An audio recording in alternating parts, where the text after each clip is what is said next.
Good morning, everybody. Thanks for joining us bright and early here in Cuyahoga Falls, Ohio for the PBA50 PBA Doubles Clutch Lane Central Open. I'm $2 Phil Barlow taking you through the morning, taking you into the afternoon, hopefully wrapped up. We're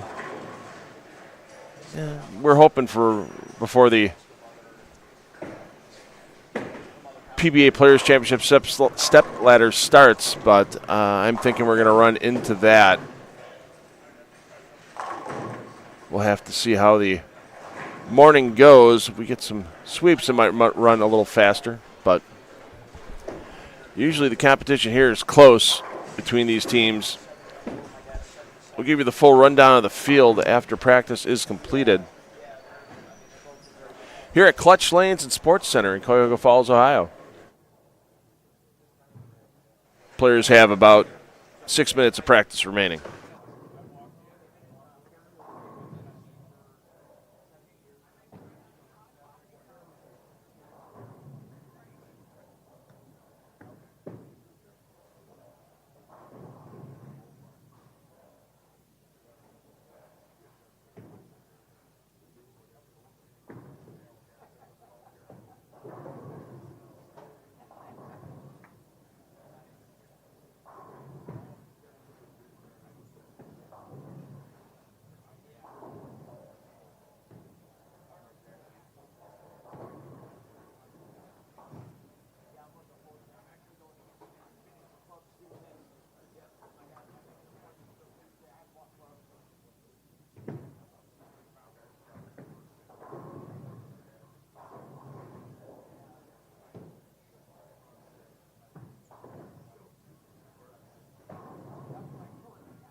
Good morning, and from Clutch Lanes and Sports Center in Cuyahoga Falls, Ohio. This is the PBA50 PBA Doubles Clutch Lanes Central Open. Good morning, everyone. I'm $2 Phil Brylo taking you through till we crown a champion today here at Clutch Lanes. I want to thank Chris Ritzinger and his entire staff here for the great hosting all weekend. They treat the players like kings here. They put out a couple of buffets for them. It's a good day here on Sunday morning as well. We have 12 teams that advanced from yesterday's 8 games of qualifying. Top 4 teams have received a bye. You'll see them come into play in round 2. 8 teams on the lanes now getting ready to battle in best-of-7 game matches. And by the time the Players' Championship starts today, hopefully we'll have a champion here in Cuyahoga Falls. We'll give you the full rundown of all the teams involved. Don't forget, you can watch all the feeds. If you open up the description in the video you're watching right now, you'll see the pair feeds. Right-click on one of those, open up a new tab. Keep us on here. We can keep you updated on all the scores. Follow big games. Give you the formats as we go along. And then you can follow your favorite player. They'll stay on the same pair for their matches, so once you're on a game, once you're on a pair, you can stay on that pair until the match is complete.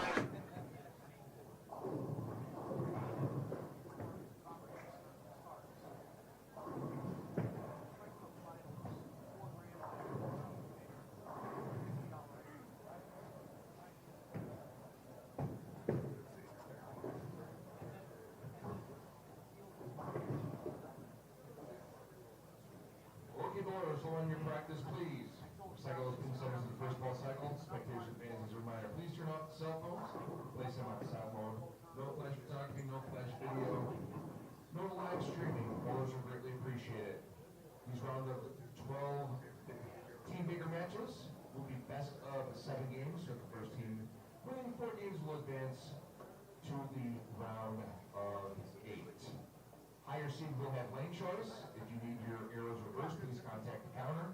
We'll go ahead and take care of that from you. If your lineup is set and you're ready to go, we begin your best of 7 round of 12 matches of the 2025 PBA50 PBA Doubles.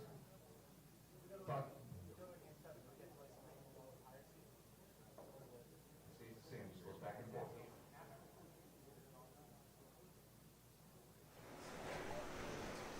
The 2025 PBA50 Doubles Clutch Lanes Central Open.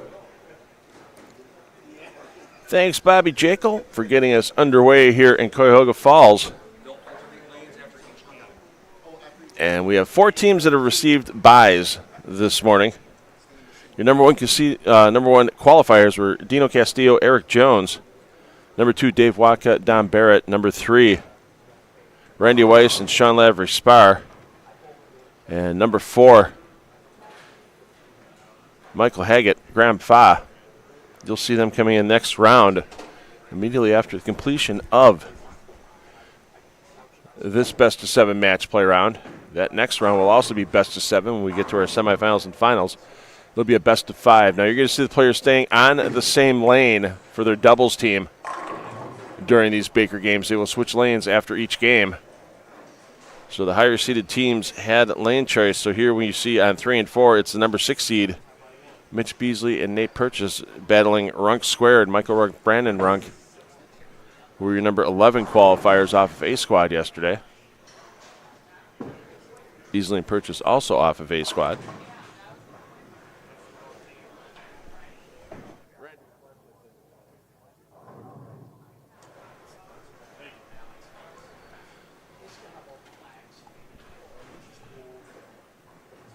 Over on 7 and 8,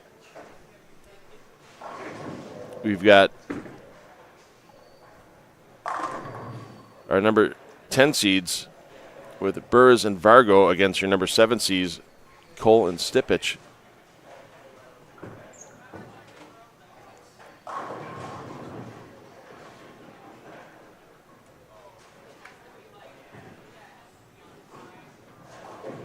Frank Cole yesterday plus 96 on his qualifying effort. Stipich plus 141.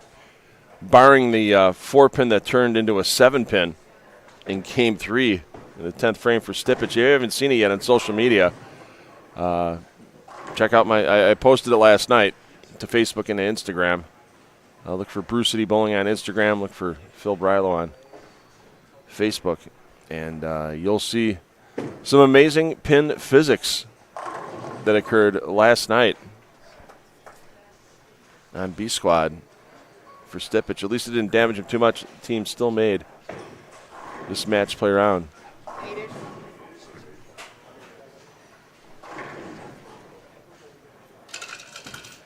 Burrs and Vargo. Burrs last night had an incident, Game 7, first ball of the game. Had a stick at the foul line and did his best Dorothy Hamill impression out on the lane. Fouled, picked up the spare, saved that game, but came through clutch and started throwing hammers. 8th, 9th, and 10th frame, big finish for Burrs to lock up his team here in the match play bracket. Let's get over to 19 and 20. Your number 5 seed, Tom Adcock, Jake Peters, taking on Jack Jurek and Kevin Bianco. Bianco with a huge finish last night.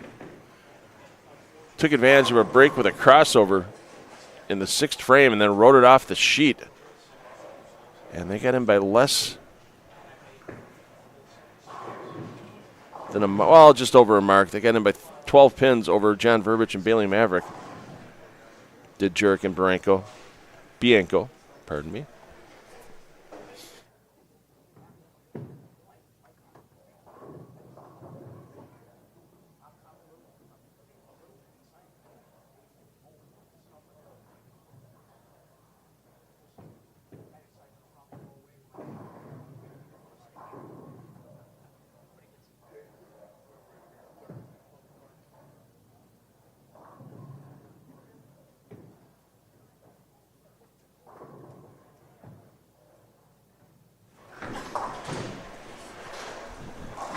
Now let's get over to our final pairings on lanes 23 and 24. We've got your number 8 seed, Tom Doherty, Sean Maldonado. They were under par after 2 games yesterday and came back huge the last 6. Over 300 over between the 2 players for those last 6 games to get the plus 234 in the number 8 seed. They're battling the number 9 seed with Carlton Chambers, Chandler Stevens. As Stevens just had a messenger that did everything but explode and hit the 10 pin.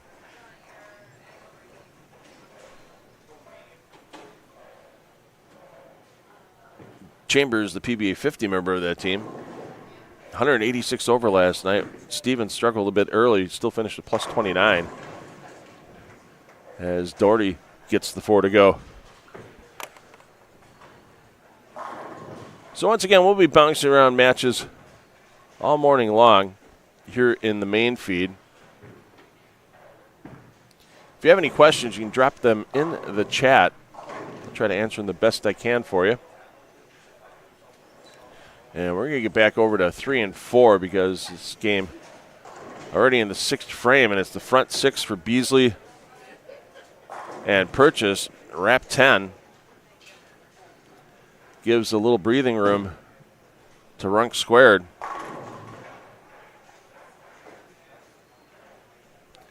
.44-foot Billy Hardwick pattern. Out on the lanes this morning, every pair of these players hit as they move through the match play bracket. Will be on fresh Hardwick pattern. All 24 lanes oiled this morning. 1 and 2 is going to be the warm-up pair for the players. And there you see Runk Squared staying within a mark.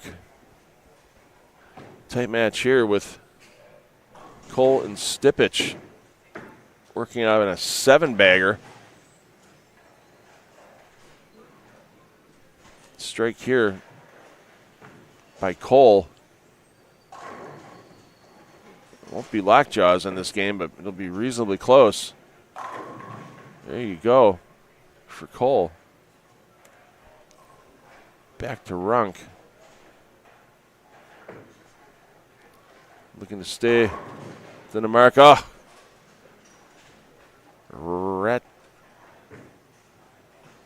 Ratty 8-pin. We were away. Beasley missed his 10-pin. So now, Runk had a chance to get into the lead. Now they're still going to find themselves slightly behind late in game one. There's your win for Colin Stipich in game one.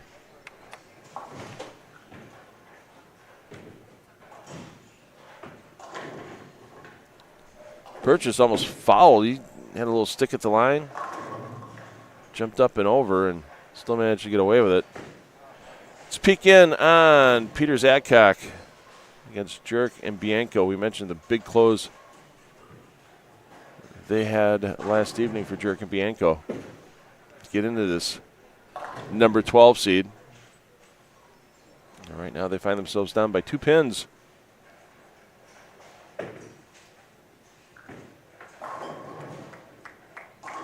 With Jurek setting up the foundation frame. Adcock needs the match to keep the lead for his team.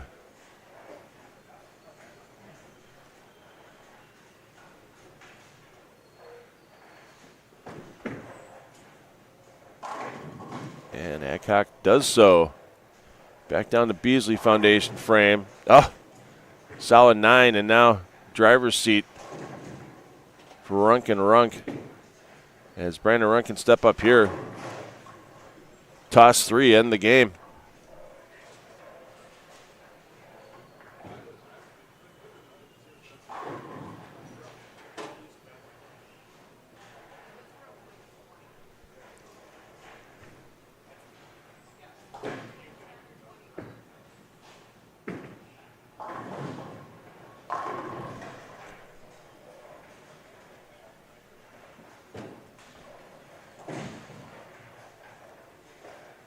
Runk left a 6-pin. We'll get back to that finish momentarily. Peters needs a strike. Keep his team close. There you go. Beasley with the spare. So Purchase can step up. Take care of business in that game.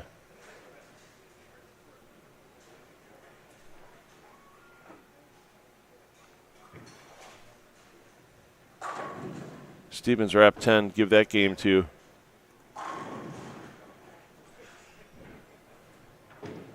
Doherty Maldonado. Oh, no.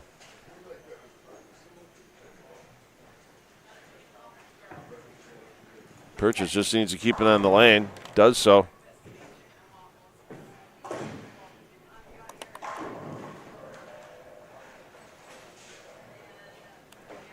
So Purchase and Beasley take game one.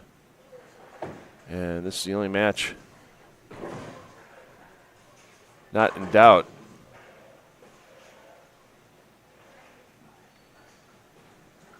Strike here forces Peters to get 9. Well, he just needs to get 8 for the win. As Bianco leaves the 4-pin.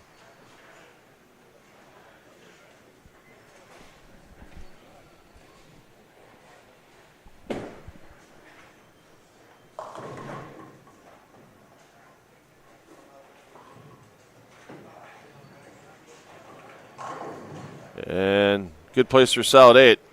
Adcock Peters take game one.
All right, so summing up game one for you. Down on 3 and 4. Beasley and Purchase take game one, out to an early lead in game two. Over on 7 and 8, Cole and Stipich take down game one. They find themselves even through 3 frames of game two. 19 and 20, Adcock and Peters in a big battle. Both teams in the 230s. Probably both teams in the 240s. But Adcock and Peters take down that initial game. And over on 23 and 24, Doherty and Maldonado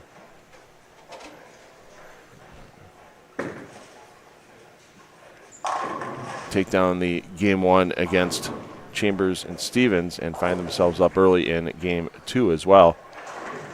There you see Chambers throwing a strike in the third.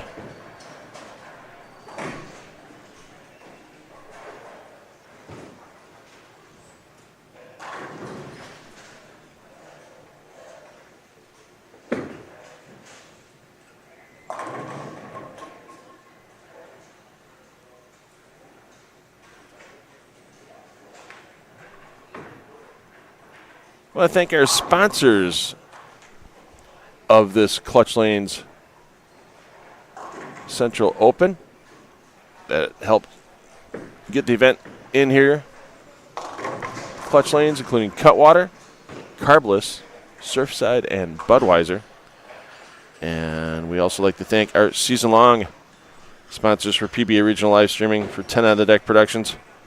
That includes the 2025 PBA LBC National Championships.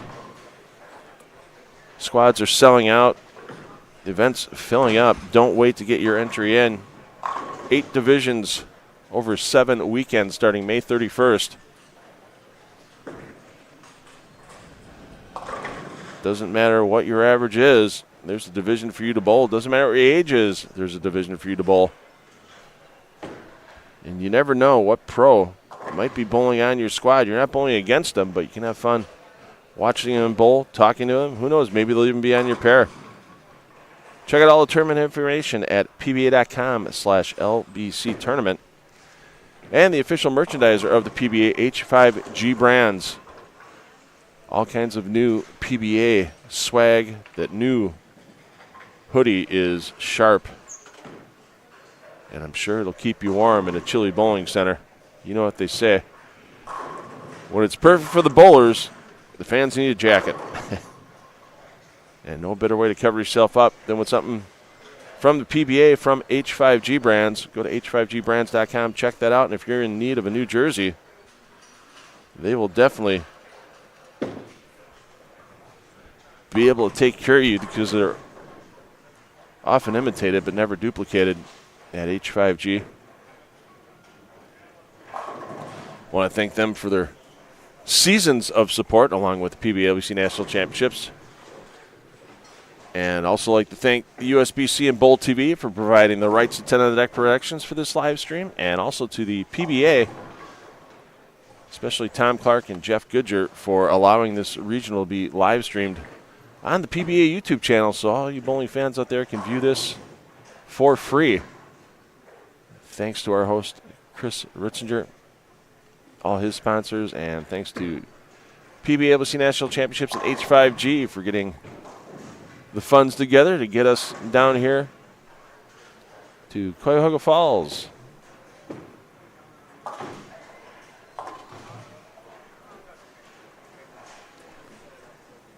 These are 4 players that do not waste any time knowing what they want to do when they get on the approach.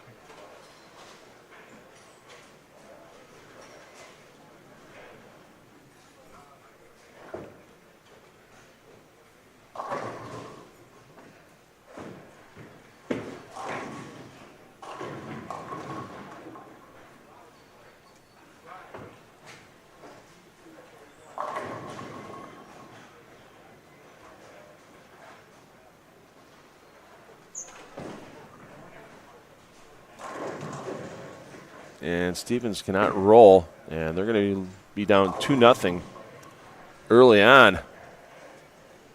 Down on 3 and 4. Beasley and Purchase out to an early lead again. This time a much bigger advantage than they had in game one, even when they were on the front 6.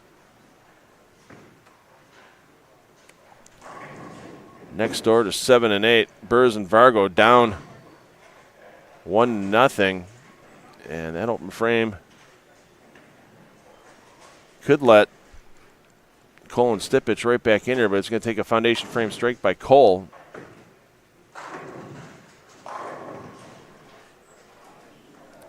To get his team back within basically a pin.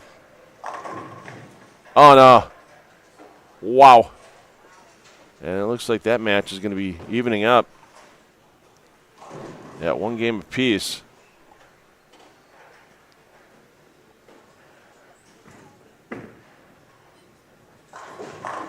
Yeah, Vargo locks it up right there with any mark, even with the miracle conversion here by Cole.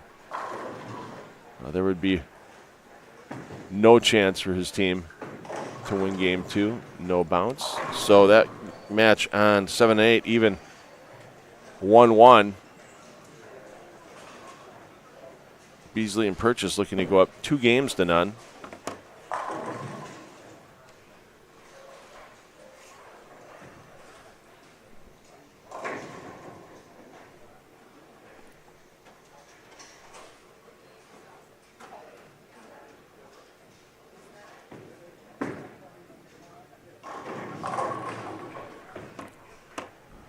Must have for Runk.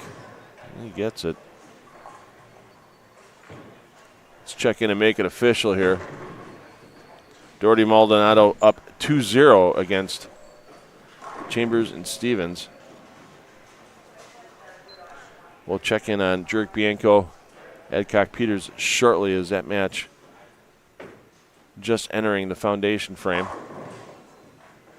And with that strike,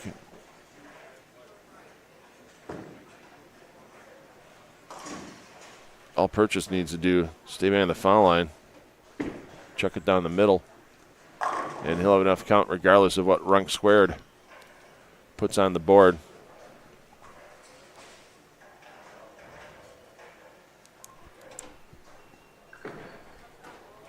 Hey, Adam Lemmeries, good morning, sir.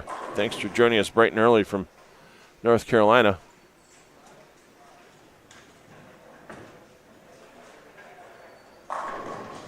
Jurek Bianco looking to even this matchup at 1 game apiece. Purchase did strike first ball the 10th, so that's officially a 2-0 advantage for Beasley and Purchase over Runk and Runk.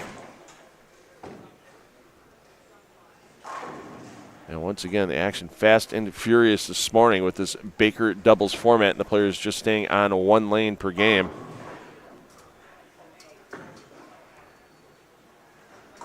Oh no, and Jurek slides by the 6-pin. This Hardwick pattern does have some lack of friction on the outside 4 or 5 boards. We saw some players yesterday get it right, and it stayed right. Bailey Maverick notably had the front 7. Got a little quick with it off the hand and a little too far right, and he took out the 6-9-10 on his 8th shot. Now Peters looking to slam the door shut. He thought he was going to have to fight for the victory in the 10th frame. Oh, what blew down the 2. That might be a little disheartening for Bianco. But he's got to put up 3 in a row here. Now that Peters has the first shot in the 10th. Splits the 8-9.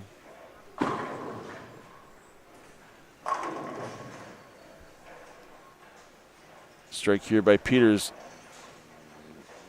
means he'll just need 3 pins on the fill ball.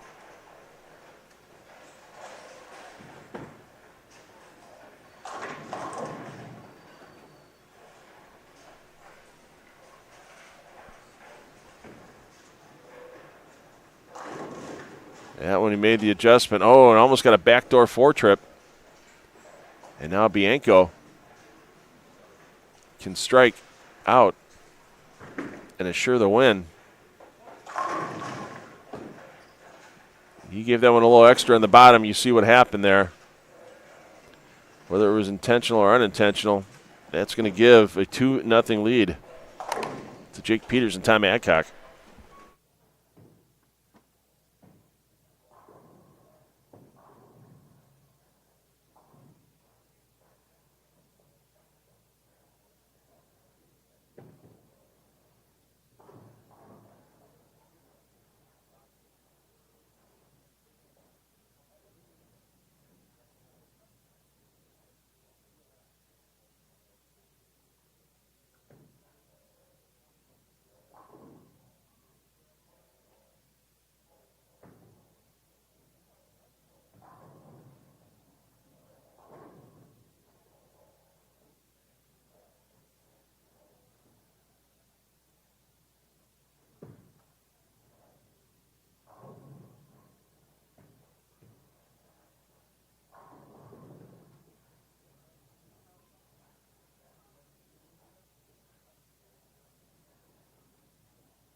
All right, let's give you your rundown after 2 games of Baker doubles match play.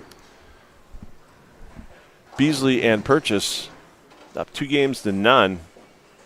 You're on 3 and 4. And Beasley trying to keep his team ahead, front 3.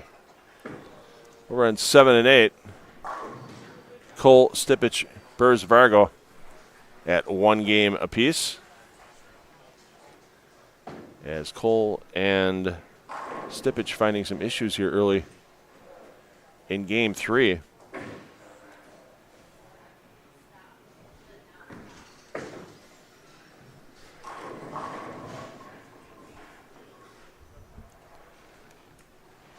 Chaz Barry, I will do the best I can with Cuyahoga Falls. I'm going to trip over my tongue trying to overthink it, but I'll do the best I can this morning.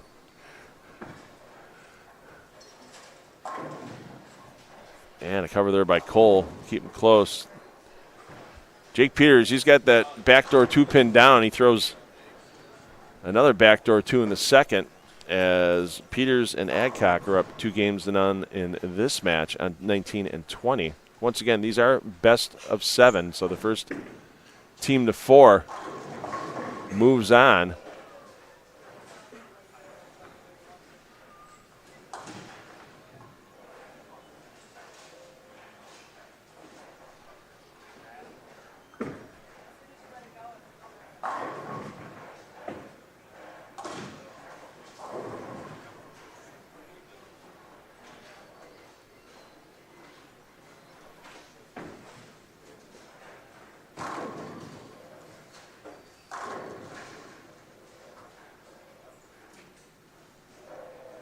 Jerk looking to match the front 3 of Adcock and Peters.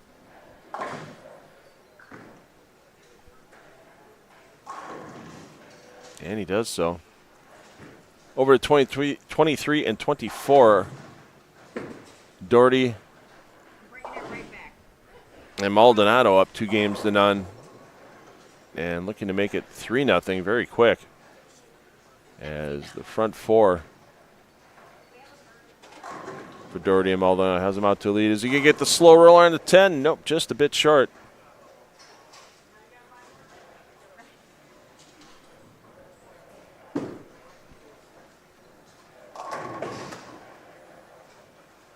Chambers and Stevens going to need to put the striking shoes on very quickly. And another messenger in front of the 10-pin for Stevens. That's the second one we've seen on lane 24 this morning. For Stevens, Doherty with the cover.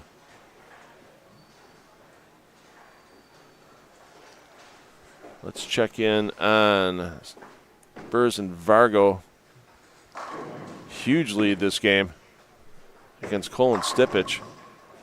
And, yeah, we can put that one in the books. And it's going to be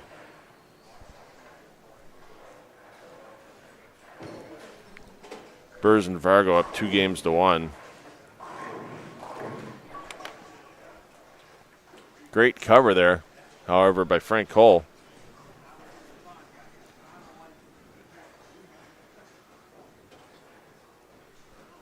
Runk Squared looking to get their first win of the morning, down 2-0 to Beasley and Purchase.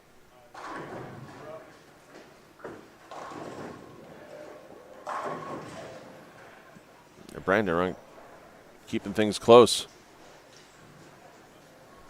But they find themselves down by a mark. I don't think there's been a point this morning in that match where the Runks have been actually in the lead. Game 1, Beasley and Purchase came out with the front 6. Game 2, they came out with a front couple as well, take an early lead. Beasley gave that one a little extra on the bottom. And that's going to be the momentum changer.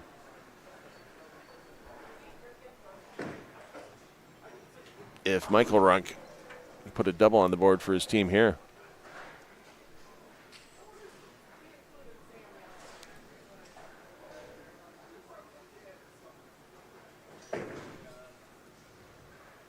Need some help. Wow.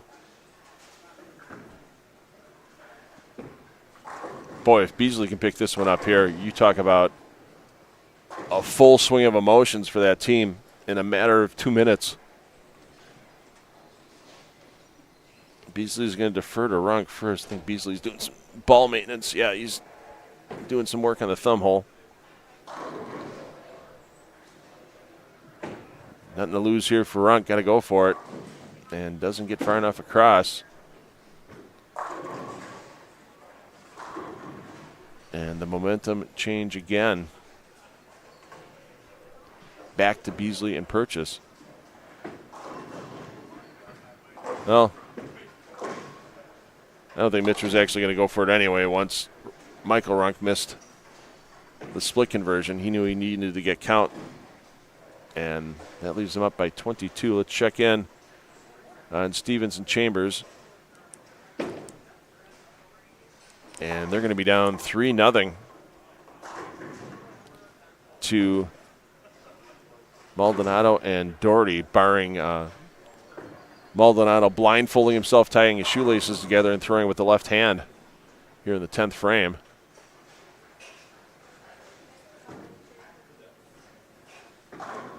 And let's take it up to 3-0 for Doherty and Maldonado.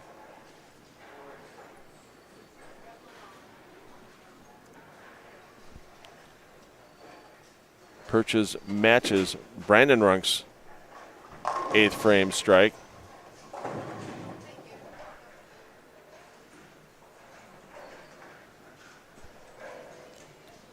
Once again, Burrs and Vargo, huge lead in game 3, so they will be up 2-1. Michael Runk bounces back off the open. Let's check in on Jurek Bianco and Adcock Peters, with Adcock Peters up 2-0. And Jurek kicks the 10 out. 20-pin advantage or so going into the end of that game. And we mentioned about how those outside few boards on this Hardwick pattern, you can grab a ball and keep it sailing.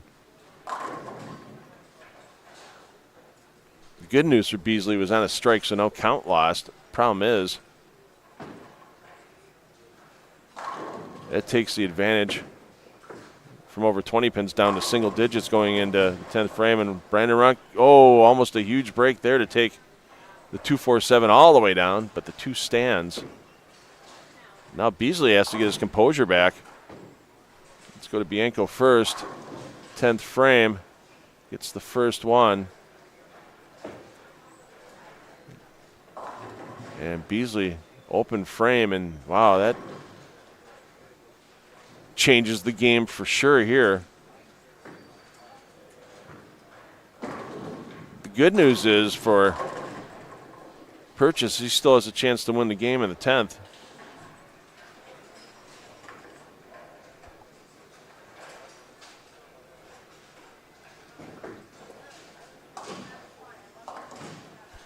Bianco just needs half a rack in 2 shots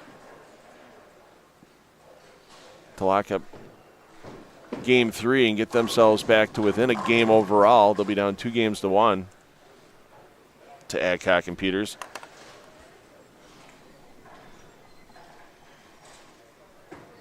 Purchase needs 20 in the 10th. There's 10 of them.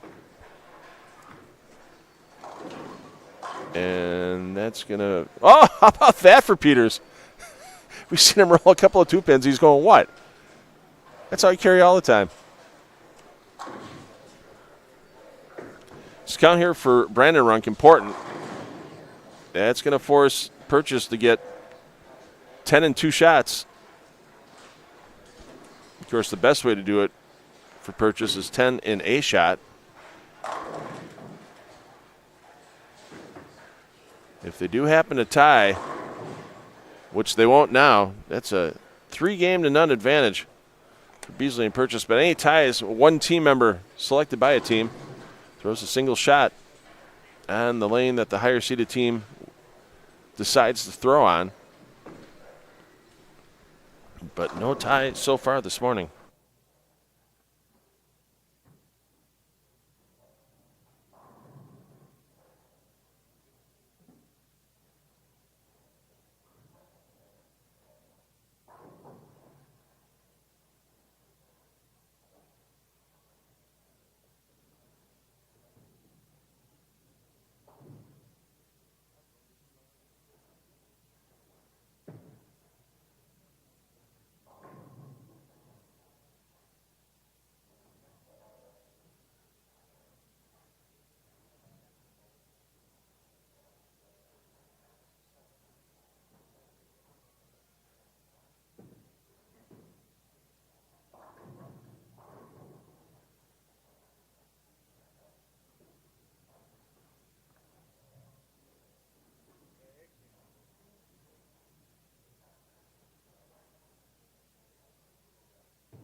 All right, they are wasting no time on the end pair, 23 and 24. Doherty and Maldonado up 3-0, finding trouble early here in game 4. Meanwhile, Chambers and Stevens had found something for that 5-bagger. Interrupted now for Chambers, 3-6-10.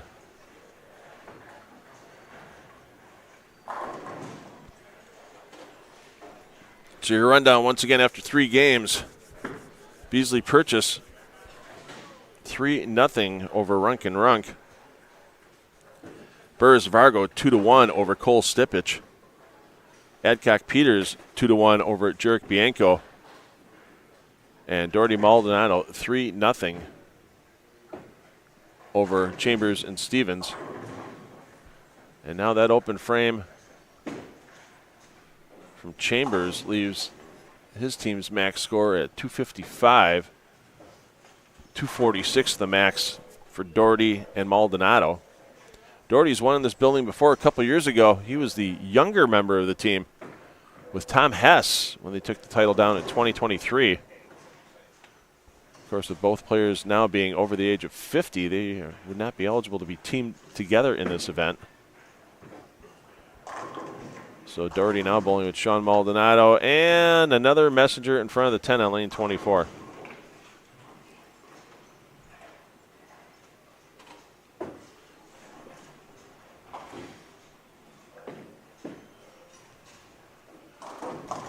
huge shot here for Chambers.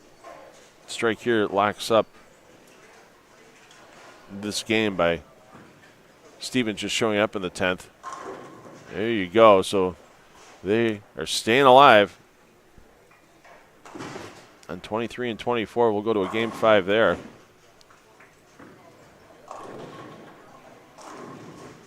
Peters, worst shot of the morning to this point.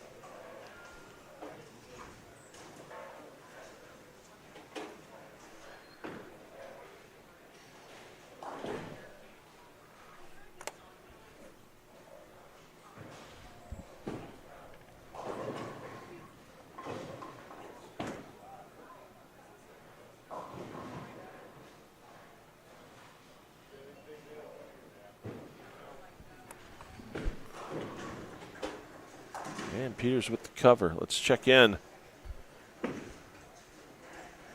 As Michael Rung's finding trouble, Nate Purchase jumps all over it as Beasley converted the 2-5-7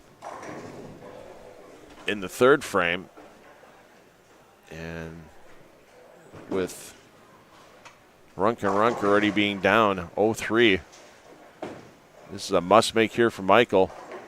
And too much of the 2-pin. And a big hole for Runk squared as they try to stay alive.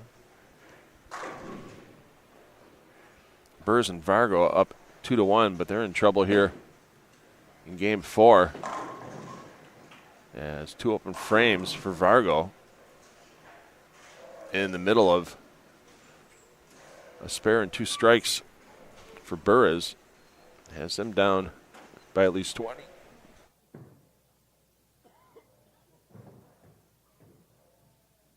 And Stipich hands him a few pins back.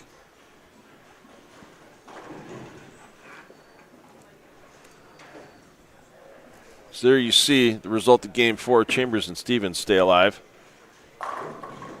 They'll be switching lanes for game 5 of that match.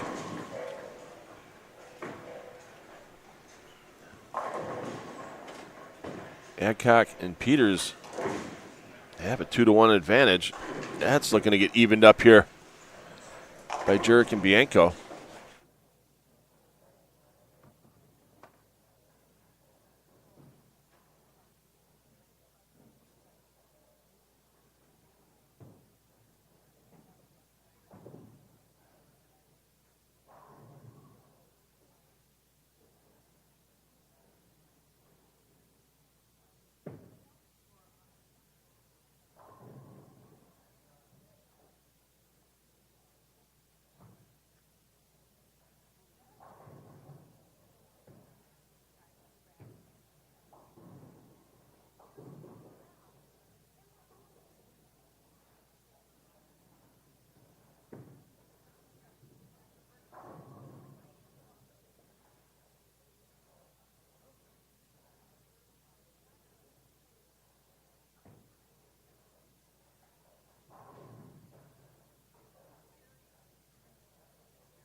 Great toss there by Bianco.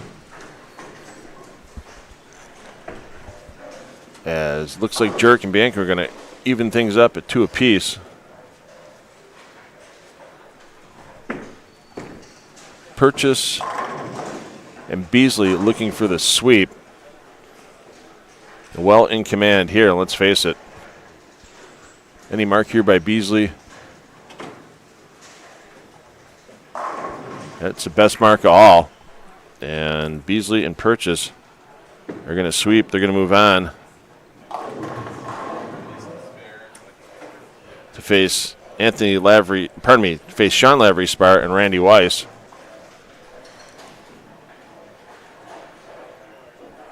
That match will take place on lane 17, 18. Once again, every round on a fresh application of this 44-foot Billy Hardwick pattern.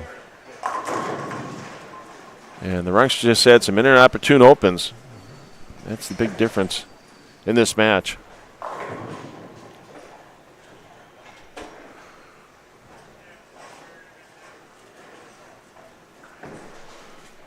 And that one is done.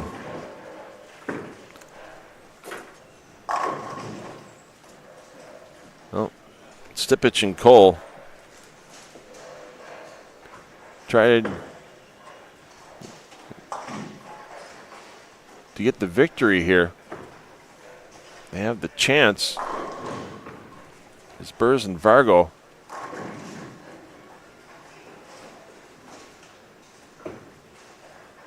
Falter a bit late. Actually, they faltered early. I apologize. Stipich missed that single pin in the 4th. A strike here and 4 pins evens this match up. Great toss by Stipich. And once again, needs 4.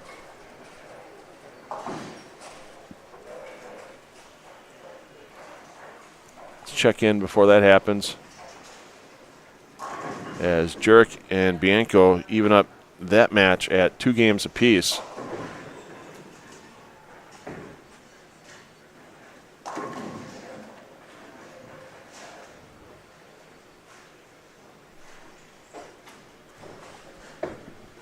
Stay behind the foul line, put it down the middle.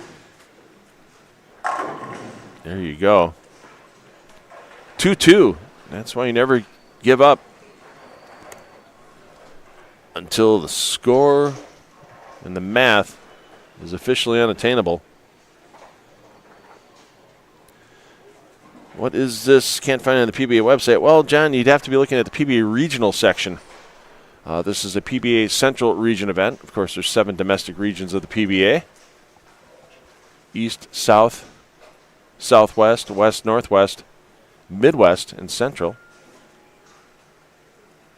So this is a Central regional event. We just happen to have some pretty big names here because about 8 miles away, a 15-minute drive, is AMF Riviera Lanes, where the PBA Tournament of Champions will be starting tomorrow with the PTQ practice session and Pro-Am. So that's why you're seeing some players like Tom Doherty and Sean Maldonado, who obviously don't live near this area of Ohio, and they're here bowling this event this week. They usually schedule this doubles event around the Tournament of Champions time so we can draw some bigger names here, and we're happy to have the ability with 10 on the Deck Productions bringing the live stream to you through the PBA YouTube channel. So once again, thanks to Tom Clark and Jeff Goodger for allowing 10 on the Deck Productions to stream away here. Doherty looking to lock this one up real early. And buckets. He was happy with that one for 58.5 feet. And all of a sudden, what happened?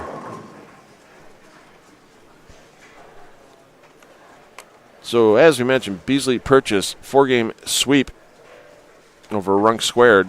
So they will be battling in the round of 8 against Randy Weiss and Sean Lavery Spar. This match here, Doherty and Maldonado up 3-1 here in Game 5.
So Doherty looking to put the hammer down.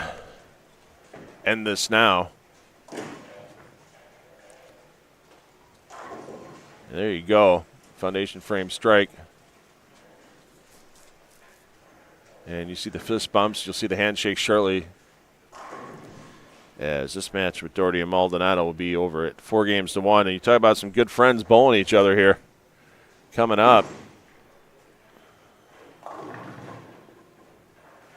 Dino Castillo, Eric Jones will be the opponents for Doherty and Maldonado. That match will take place on lanes 9 and 10.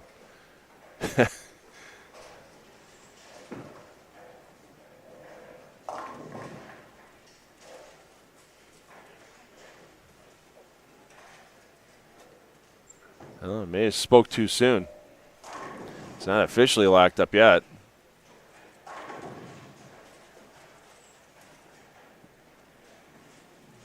As Chambers and Stevens can get to 237. So 233 for Maldonado and Doherty. So any blemish on the scorecard from here on out for Stevens and Chambers means their day is done.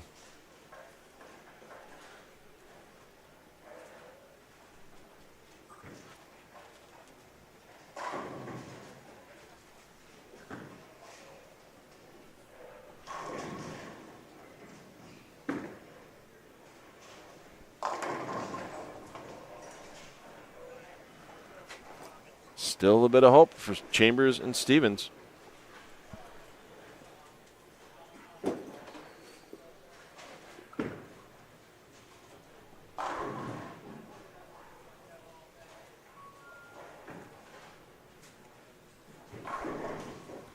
Must have, doesn't have. Day done. Match done. Doherty, Maldonado. Move on. Let's check in on Jurek Bianco with an advantage here in Game 5 over Adcock and Peters. Make it front 6 for Jurek and Bianco.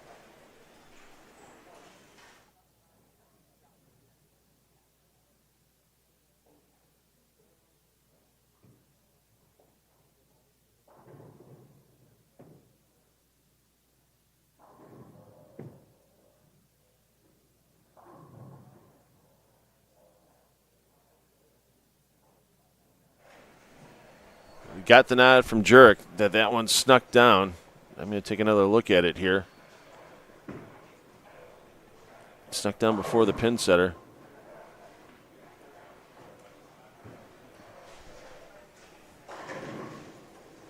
And I agree with Jurek.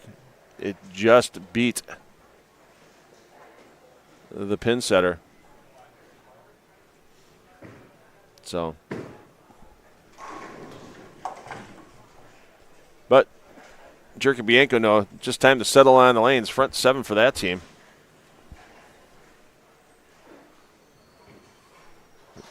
Let's check in on a match.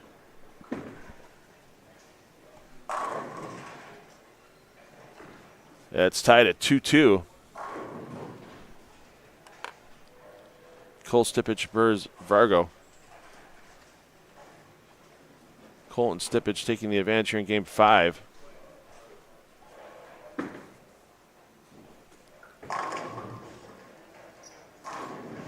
Front 8.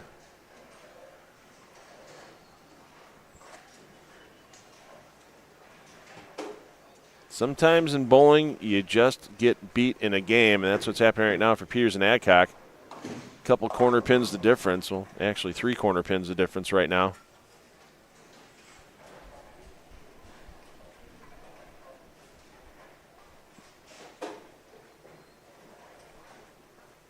.258, still the maximum, though, for Adcock and Peters, so it's not like Jurek and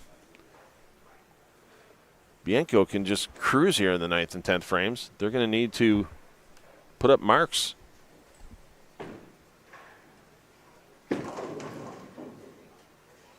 Well, that time, no love on the 10. That whatever that was that bounced around. I think it was the 5 pin got hit by the head pin and took it over to the 10, but that's not going to be enough now. And Jurek and Bianco are going to take a 3-game to 2 advantage after being down 2-0. Oh, another messenger in front. But Jurek can smile about that one a little bit as he knows they only need to win one more game to advance.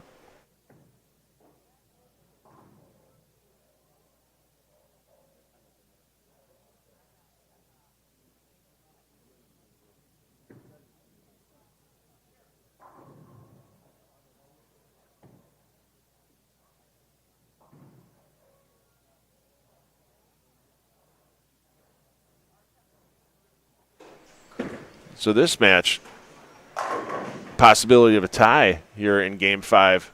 And they're even at 2 games apiece.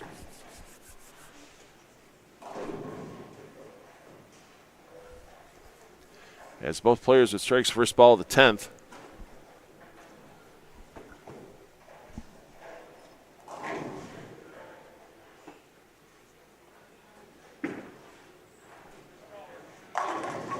Vargo get that 10 down. Now it's up to Stipich to match.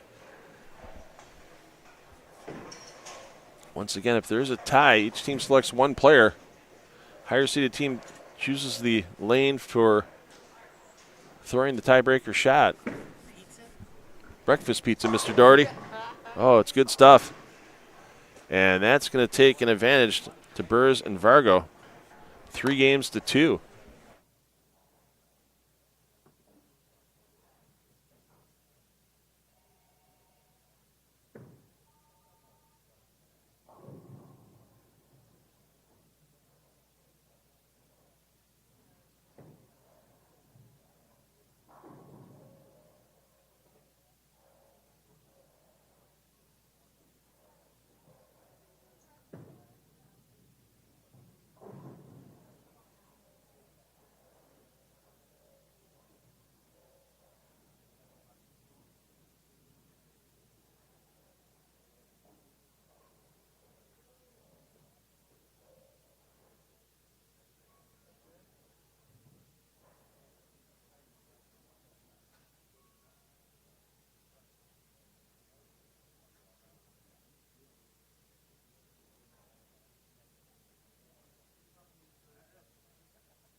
right, so we're down to just 2 matches remaining, with Burrs and Vargo now up 3-2 on this match.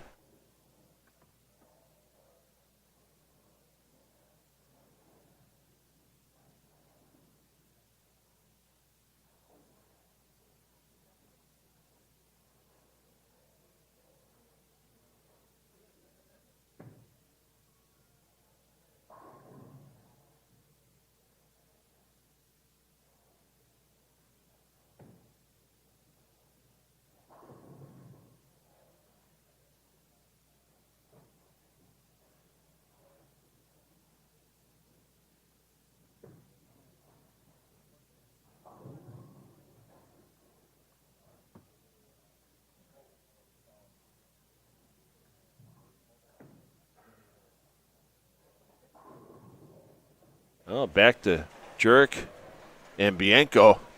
They're down 0-2. They've charged back, won the next 3, looking to end it in this game, starting with the front 3.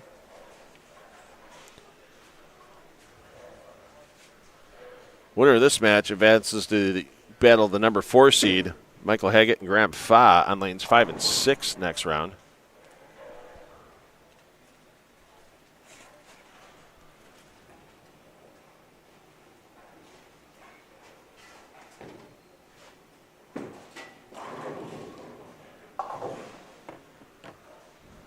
Front 3 for each team.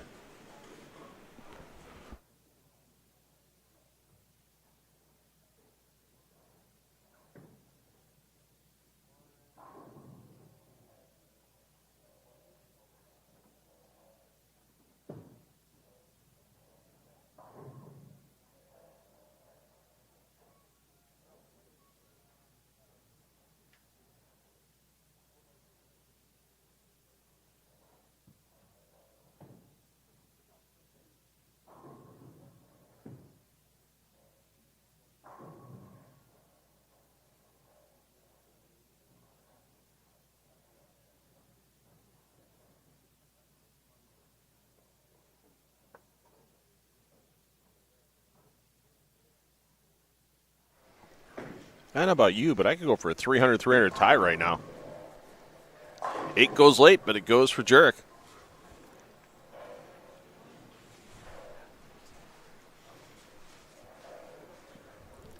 Once again, sorry I'm not able to check the chat as often as possible today. I know if you have questions, drop them in there.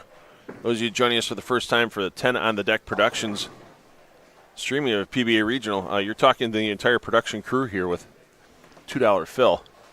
Well, actually, I got a guy named, oh, geez, are you kidding me? Randy Peterson's been awakened from a slumber in Jackson, Michigan, with a disturbance of the force caused by Jake Peters.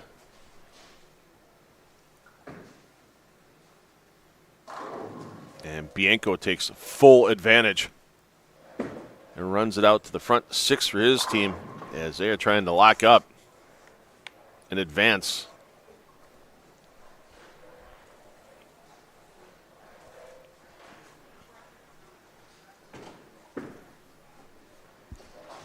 Peters with the cover, and almost a super washout conversion by Cole.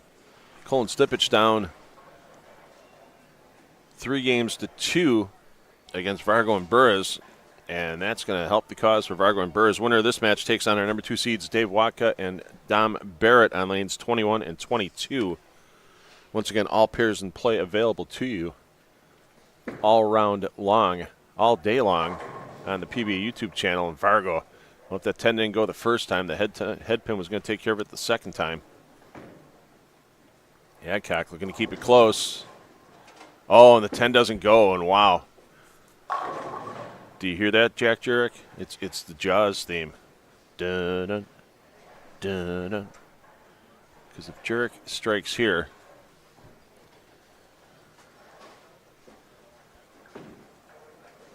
it's going to be a bite. Oh! Well, the 10 goes for a bit of a break for Jurek.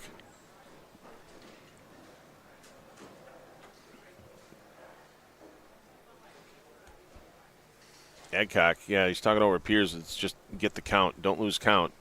You might want to try to just hit the 2 pin off the sideboard into the 8, then into the 10, but you don't want to lose count in this situation. Gets the 2.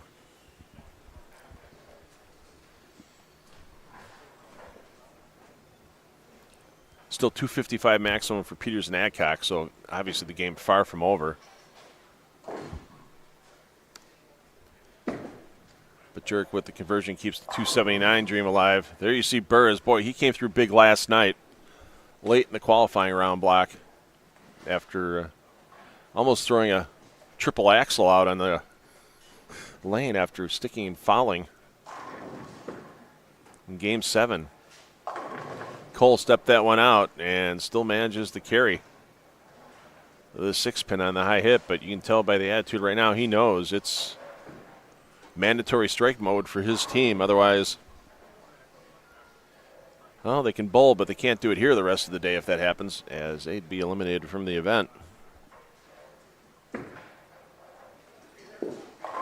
Somebody hollered, "Be there." Wow, talk about tripping and matching. Fargo does just that.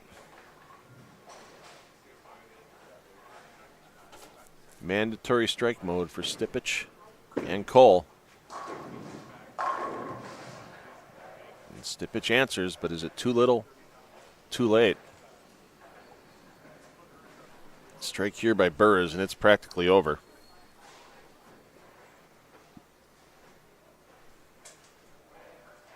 We'll get back to Jurek first, as Jurek looking to end it right here.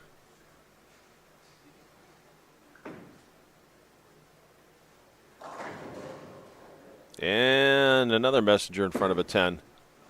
Burrs get there for the win. Crumbles the bucket. My goodness, you see Cole shaking his head because he knows this one is done. Burrs and Fargo advance against Waka and Barrett. That'll be on lanes 21 and 22 momentarily.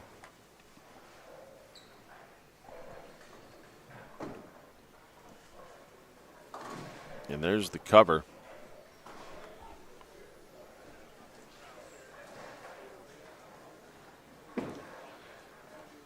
Bianco marks. They advance. That's assuming Peters strikes here in the 9th, which he does.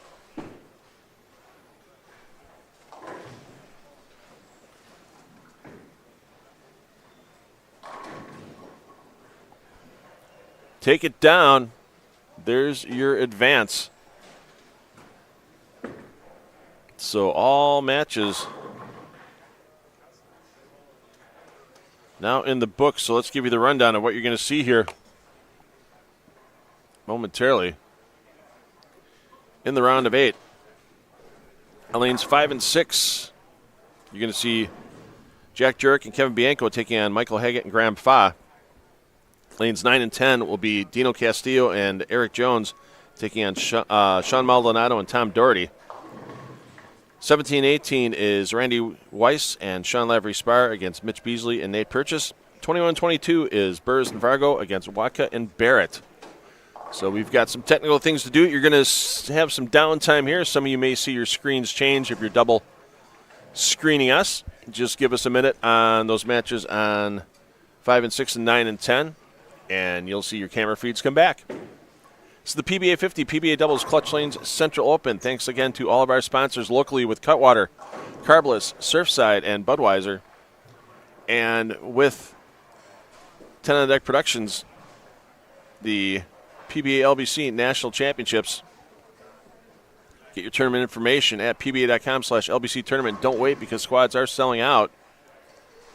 And H5G Brands, the official merchandiser of the PBA. If you're looking to get a stylish jersey, get that jersey designed because it's often imitated, never duplicated at H5G Brands. And you can get yourself some quality PBA Tour merchandise there as well. A short break. Our round of 4 players will be coming on. And we'll be underway shortly from Clutch Lanes.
Purchase defeated the team of Lunk and Lunk, and Bruce Vargo defeated the team of Cole Slipovich. Round of 8 matches will shape up like this. Dorothy Maldonado will face off against Castillo and Jones on lanes 9 and 10. Our number 4 seed of Haggett and Bob on 5 and 6 will face Jurek and Bianco. On 17 and 18, our number 3 seed Weiss and Lavery Spar will face off against Beasley and Purchase. And on 21 and 22, Waka Barrett will face off against Burrs and Vargo. I'm going to leave the lanes on for about 10 minutes, so players that won their matches, as well as seeds 1 through 4, the 4 pairs that are on, 3, 4, 7, and 8, 19 and 20, and 23 and 24, feel free to get loose and or stay loose for about the next 10 minutes. And then we'll have you go to your starting pairs, and we'll begin the official practice at that time. Thank you.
Once again, everybody can see the bowlers warming up for the round of 8 coming up.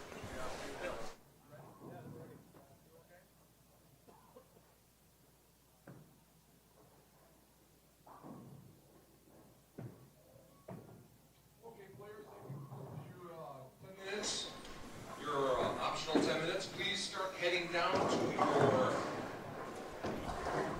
round of 8 pair.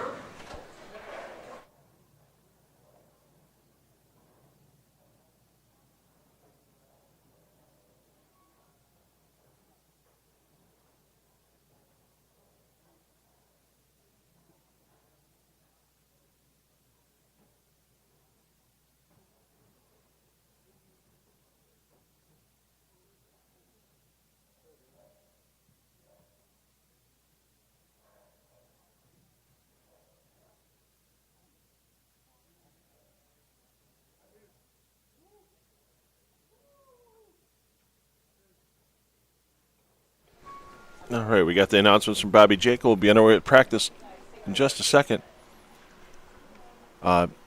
Sir, you can choose any pair in play. If you want to watch the guys that are on 7 and 8 the whole time, open up the description under the video that you're watching right now. You see all those pair feed links. And you can select the link, I'd say right tab on it, and open up a second link because we can give you all the rundowns, all the matches, and everything that's going on at that point in time. And then you can watch your favorite pair with the ambient audio on that second tab. So you can watch any of the matches in play, the whole match yourself, through those 4 alternate feeds that are in the description of the YouTube page you're watching now. And here in the main feed, we bounce around between all the matches. We give you score updates. We follow hot hands. We follow close matches. And we give you the ability with the pair feeds to just watch one match all the way through.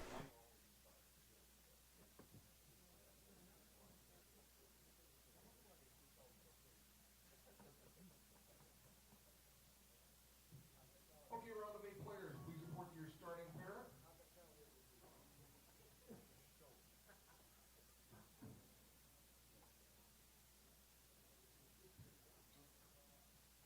Players, when your lanes come on, call them to warm up.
All right, let's give you the rundown of the matches here. And once again, like I stated, go ahead and you can turn on the pair feed, right-click on those pair feeds, open a new tab, and watch your favorite match as we go through here. On 5 and 6, we have your number 12 seeds, Jack Jurek, Kevin Bianco, who won 4-2 over Tom Adcock and Jake Peters in the round of 12. They're battling your number 4 seeds, Michael Haggett and Graham Fa, on 5 and 6. Over on 9 and 10,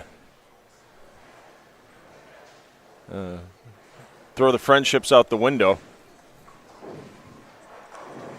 during the 7 games possible in this match, as it is a best of 7 again this round.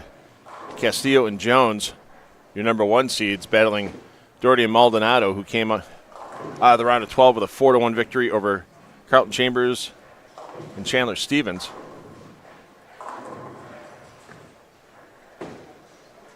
On 17-18, you'll be able to watch Mitch Beasley and Nate Purchase a sweep over Runk Squared, Michael and Brandon Runk.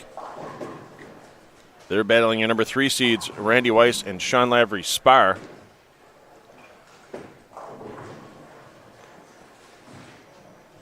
And over on 21 and 22, Burrs and Vargo 4-2 over Cole Stipich. And they will be battling the number 2 seeds, Dave Watka and Dom Barrett.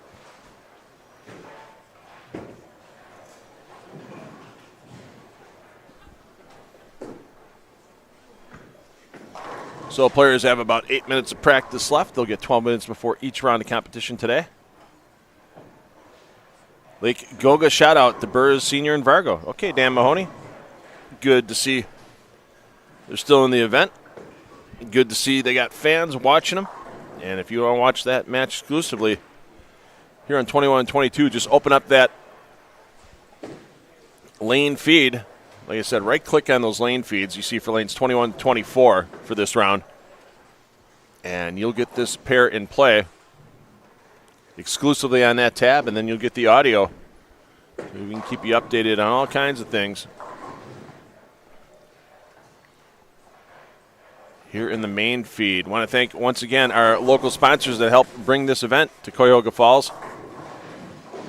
You see them right there with Budweiser, Cutwater, Carbless, and Surfside. Also here as 10 on the Deck Productions. Thanks again to the PBA for letting 10 on the Deck stream on their YouTube channel this weekend. We have the PBA LBC National Championships. 8 divisions, 7 weekends. 6 times the fun of any other tournament. Well, there's 6 games in the tournament. May not all be fun.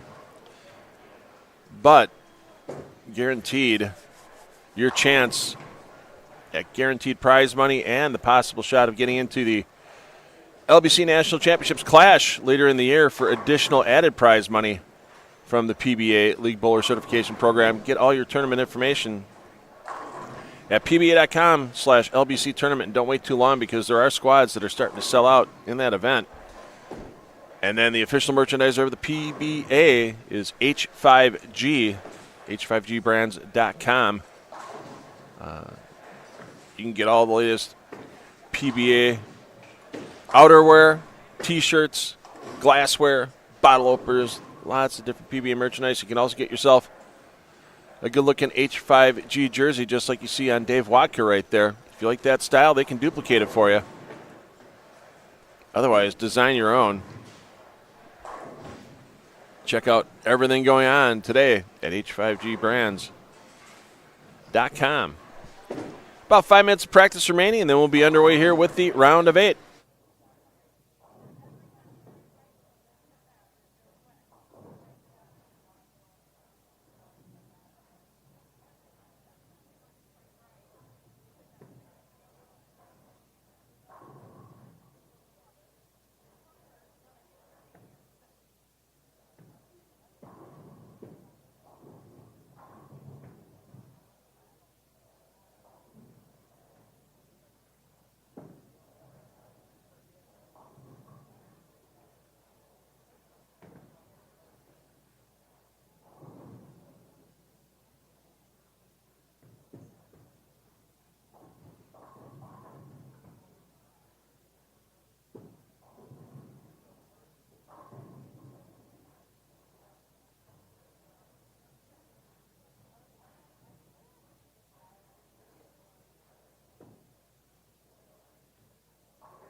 All right, once again, for those of you tuning in late, these are best of 7 matches.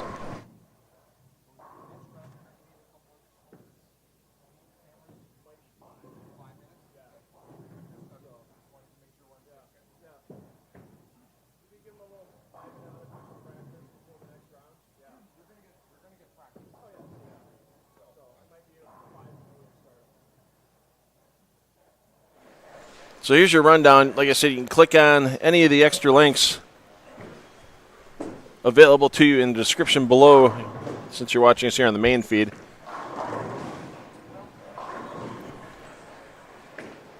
If you're looking for Jurek Bianco against Haggett and Fa, that's down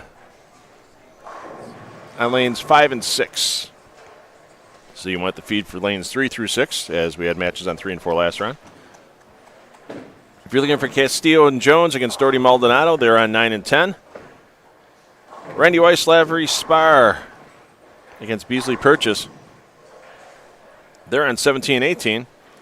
And Burris and Vargo against Waka Barrett right here on 21-22. We'll be bouncing around here in the main feed, so we'll try to bring as many highlights from these matches as we can in this best of 7 round.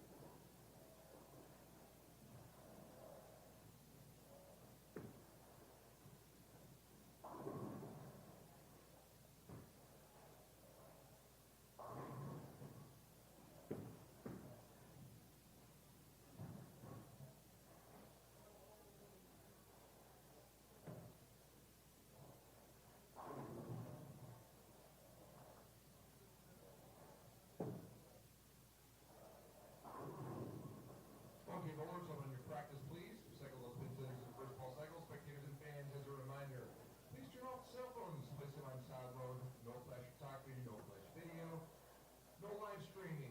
Bowlers are greatly appreciated. Okay, we are in the round of 8 best of 7 Baker matches. Higher seeds will have lane choice. They will alternate lanes as the games goes on. The first team to win 4 games will advance to the round of 4.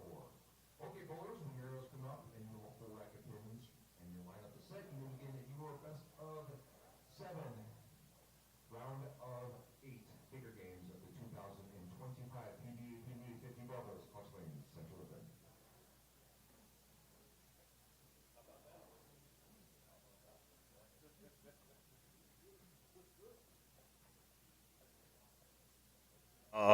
The wonderful world of Bobby Jekyll. It's good to be a part of it, especially on days like today, as we're running through this match play bracket. And we are going to be underway here at Clutch Lanes and Sports Center.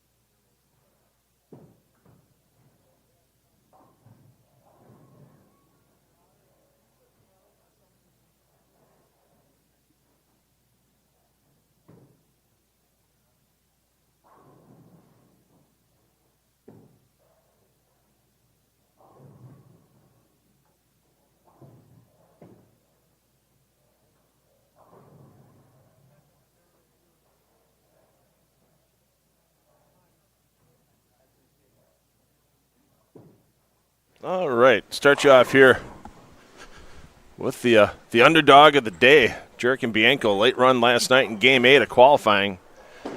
Got him into the last spot in the bracket. And they knocked out number 5 seed Tom Adcock and Jake Peters. 4 games to 2 in the round of 12. Oh, Frankie, good to see you. Hey, best of luck on the move to Alabama, sir. It's going to be Sad to see the Frankie and Ding Dong show from Bayside broken up. Oh, speaking of breaking up or lack thereof, Bianco Pocket 710 doesn't break up at all. So best of luck to you and the family on the move. And now another reason to miss Bayside Bowl. I missed it already because the PBA is not coming back so far this season. And now I'll miss you. My wife and I were maybe thinking about taking a vacation out there in the fall. Catch some beautiful Maine fall colors, but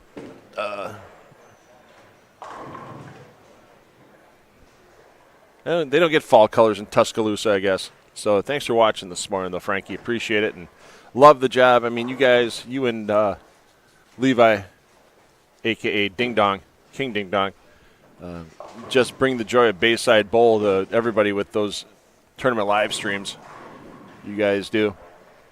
And I'm sure Ding Dong is going to make those continue. Sometimes it doesn't have to be about the look. It's just about everything that goes in the production with the voice, the talking, relating to the players on the lanes. And you guys have always done a great job letting people that haven't been a part of BOPO know about the players that are out there, having some, well, I guess you could say serious fun. I mean, it's fun, but it's serious when they're trying to take down a Carl's World Tour or a Frankie and Ding Dong title. God, I'm giving you a tribute like you died. You're just moving to Alabama, man.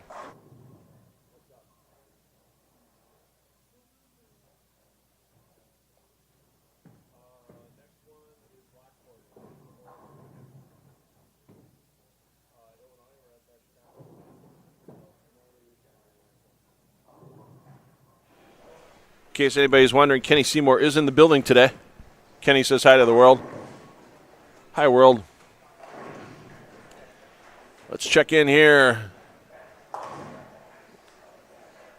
Doherty and Maldonado. Bailey, Castillo, and Jones, your number one seeds coming in, are not looking like they were number one seeds, as they're looking at 3 splits in their first 5 frames, and now their second open. Maldonado and Doherty aren't doing a lot this game, but they just need to keep the score sheet clean. And they continue to do so there with Maldonado's strike.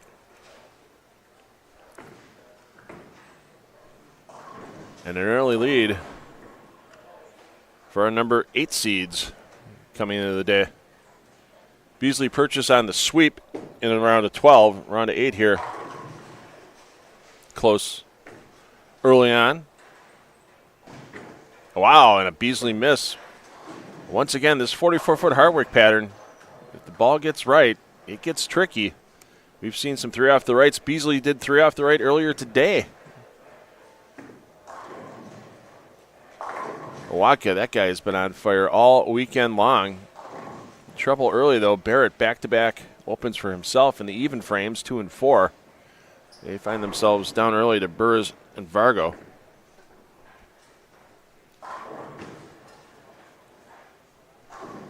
And Burrs keeps the score sheet clean for his team.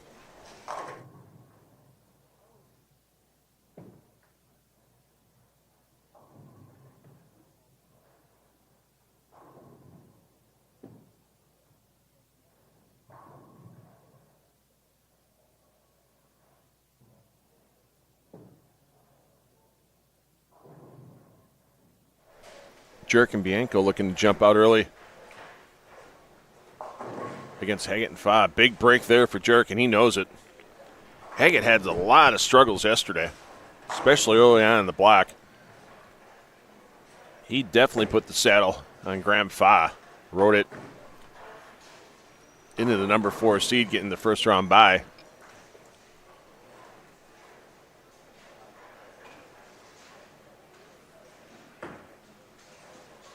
And with Haggett and Fa being your defending champions and winners 2 of the last 3 years here,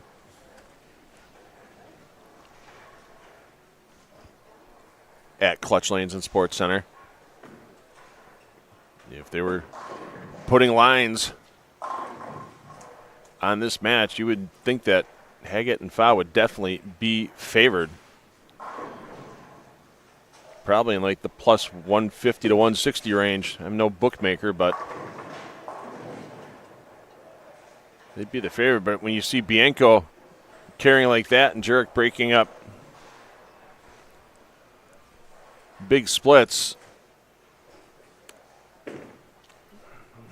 advantage to them here in game one. Wrap 10 for Maldonado. But at this point, doesn't matter. They already have enough pins on the scoreboard. Castillo knew it too, so. Once again, it's just straight head-to-head match play games. Win gets you a point. First to 4 points advances into our round of 4.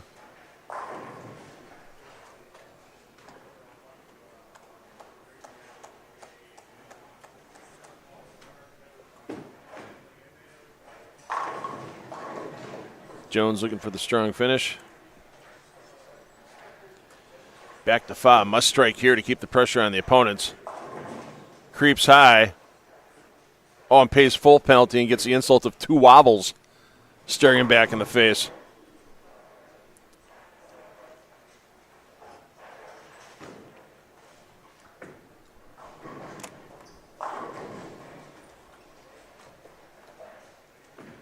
And then let's give game one to Jurek and Bianco.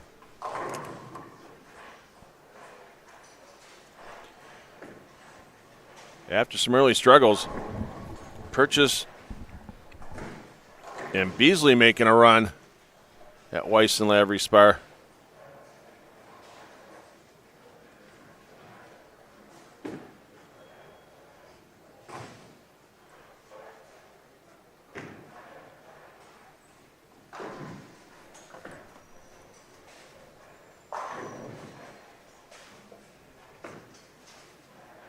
Weiss, hold on. Ooh, that was a little tricky at the spare attempt there.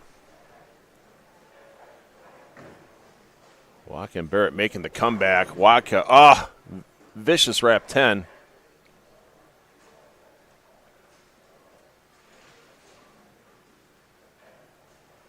Strike here by Vargo is going to keep the advantage. Out to 9 pins. Oh, and the 7 does not go. So making an 8-pin advantage.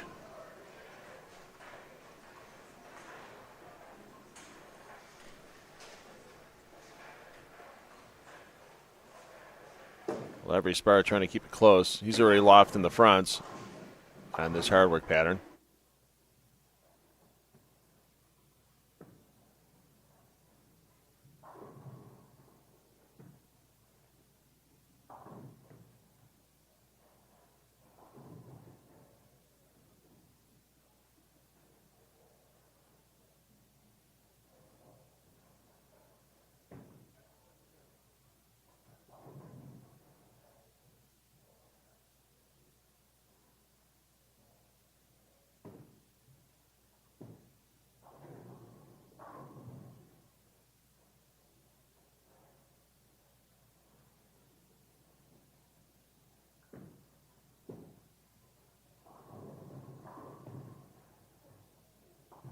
So this one's going to be game one to Purchase and Beasley.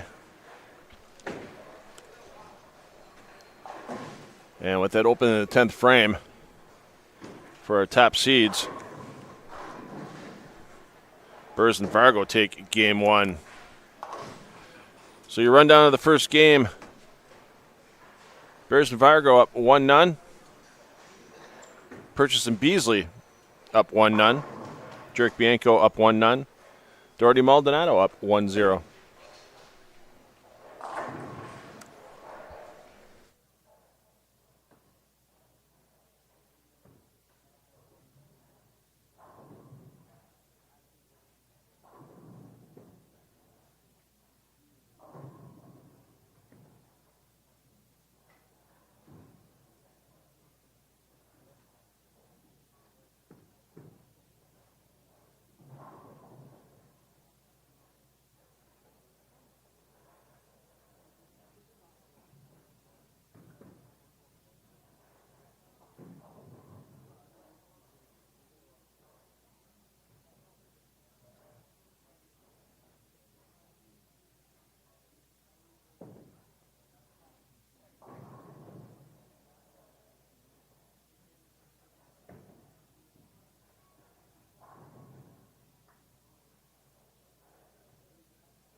Well, you definitely get some different pacing of bowlers here when it comes to match play. They just finished the 10th frame in the Lavery Spar Weiss versus Beasley Purchase match. And we're already in the 7th frame here in game 2 between Castillo-Jones and Doherty Maldonado. As Castillo and Jones trying to even this match back up at 1 game apiece. Doherty with the urethane. Is he going to... No! Doesn't get the 2. We need a respot. That rack was a quarter second slower. Doherty gets credit for that strike, unfortunately. With those racks working at USBC regulation speed and the pins being a little slow to fall.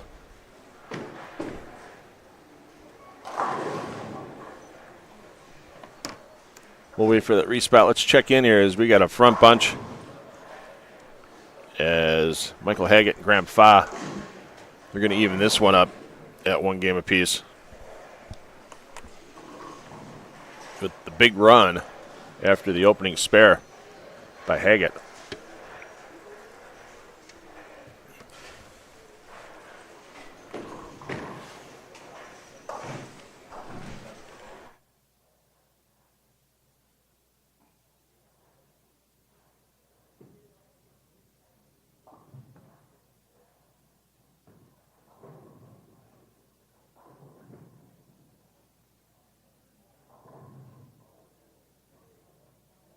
I know I talked yesterday a little bit about the Clutch Lanes Pizza being spectacular. On Sunday mornings here, they serve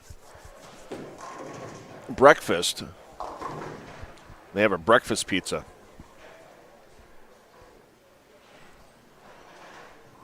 And ordered it when I got here this morning to set up. We won't even say, let's put it this way, the sun wasn't out yet. They had it made for me, put it on the side. Cold pizza for breakfast, great. Breakfast pizza for breakfast, great.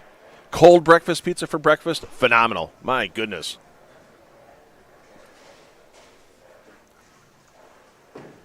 Sausage gravy, cheese, eggs, hash browns. Oh, tell you what, if you're anywhere near Clutch Lanes and Sports Center anytime, see if they'd special make you one at like 3 in the afternoon on a Tuesday. I don't know if they will or not, but my goodness, that breakfast pizza here is tasty. So we know Haggett and 5, even that matchup.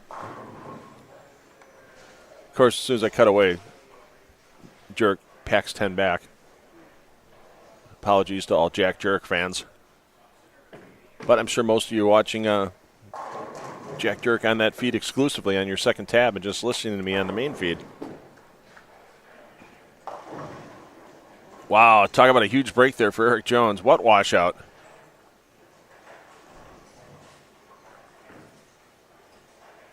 And that's enough as the maximum for Doherty and Maldonado is 224. So that match now evened up at 1 game apiece.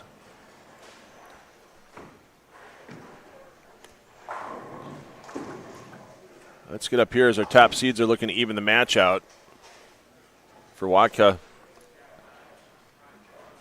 and Barrett. Pardon me, they're the number 2 seeds. Castillo-Jones, number 1. They were the top seeds on A Squad yesterday after competition was finished, and half for Watka.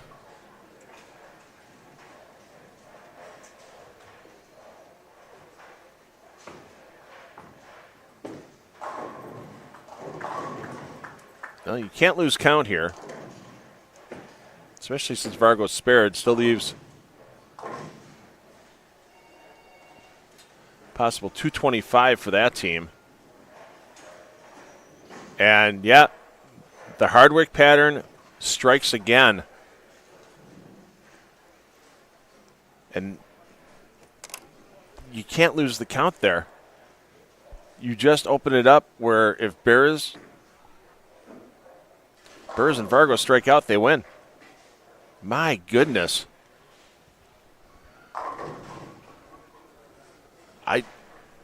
You saw Watka shaking his head. I'm shaking my head. I can't believe that he didn't just go straight and get the count. Instead of trying to hook it into the 3-pin. Oh, my. Well, don't count him out of it yet.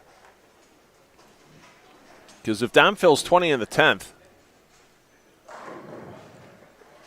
and gets to 213, Vargo can punch for 214 with the spare here by Burris, pardon me. I look down, I think of Dave Burris, the former Midwest Region player who took a lot of my money in the Milwaukee area over the decades.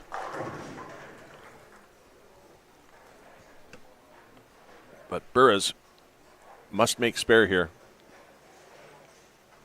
And then they're going to need a break from Barrett. Quality spare by Burris. Barrett strikes here. He just needs to keep the fill shot on the lane.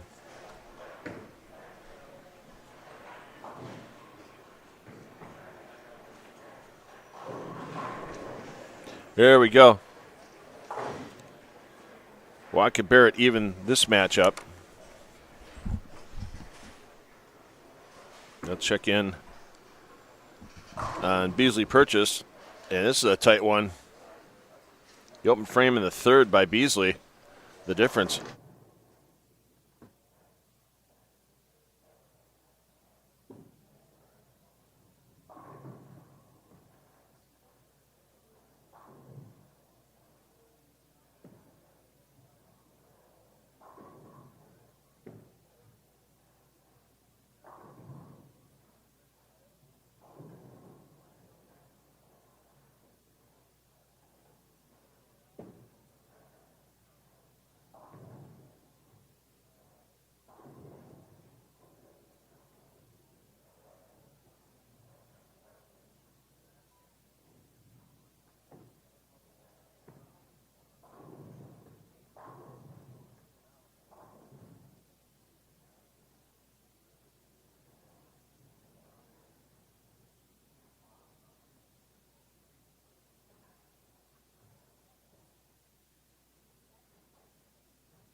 All right, so while Weiss is waiting for a re-rack, let's get down to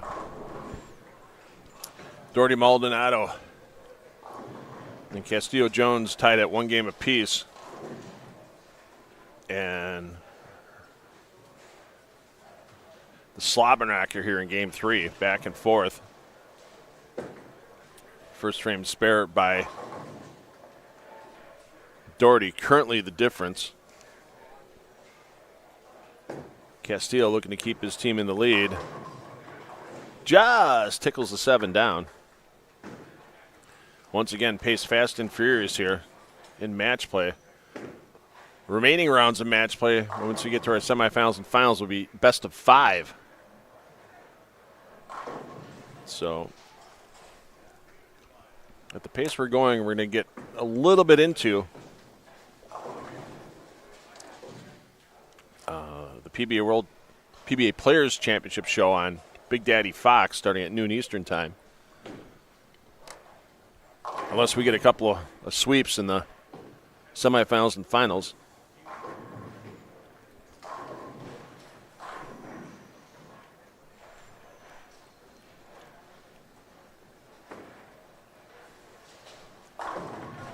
Doherty keeps the pressure on the opponents.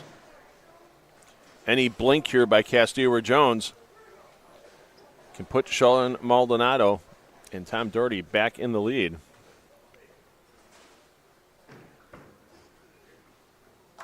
where Castillo throws. Let's just show the lockup shot here for Weiss and Lavery Spar in game 2. So that match even at 1 game apiece. Yeah, you can tell Dino didn't really like it out of his hand.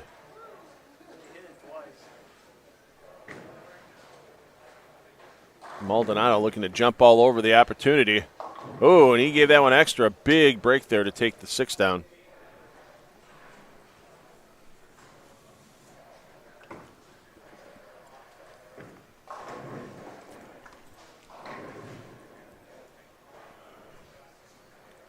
Castillo checking the fit on the spare ball. He had a single pin miss earlier in the match. And look at this again. Dino, get away from that spare ball. My goodness. Maldonado with a huge spare at that moment. I mean, it's still 267 possible for Jones and Castillo, but they're down by a pin technically at the moment. And that's assuming that Jones and Castillo both strike. And Doherty's not going to waste any time while Castillo and Jones were chatting about the weather. Doherty's going to try to stick it to the opponents here in the 9th frame. He likes it, and you see why. Let's peek in next door. This match tied at 1 game apiece, as all of our matches are tied at 1 game apiece. And Fa and Haggett looking to take a 2-game-to-1 advantage here. Jones with the response.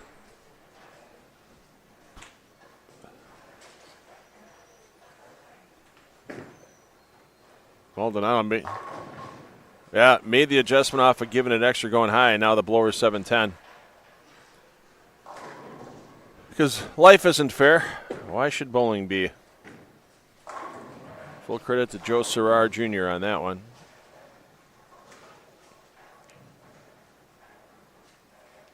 Fa's just going to have to keep it on the lane.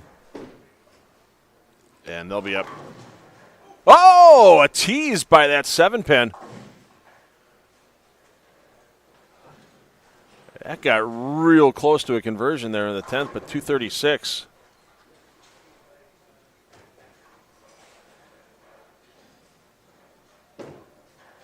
Nope. You get it right early and quick on this Hardwick pattern, and it just stays there. Absolutely just stays there. I mean, a mark there for Castillo would have put Jones in the driver's seat in the 10th. Jones would have just needed to fill 20.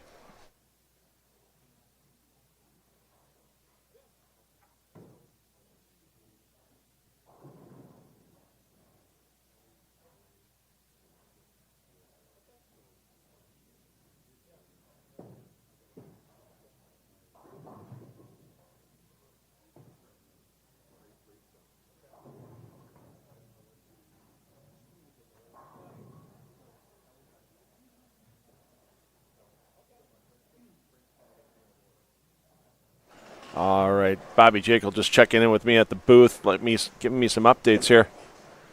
As Doherty and Maldonado take game 3 on the bench. Kelly and Ray in Florida.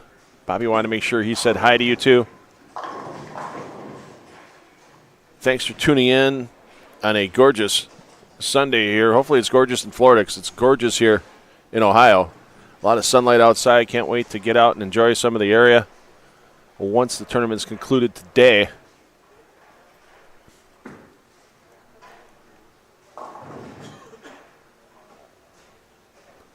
So that's enough for Haggett and Fa to take a 2-game-to-1 lead. Let's get you up on the high end. Don Barrett with a single pin miss has them down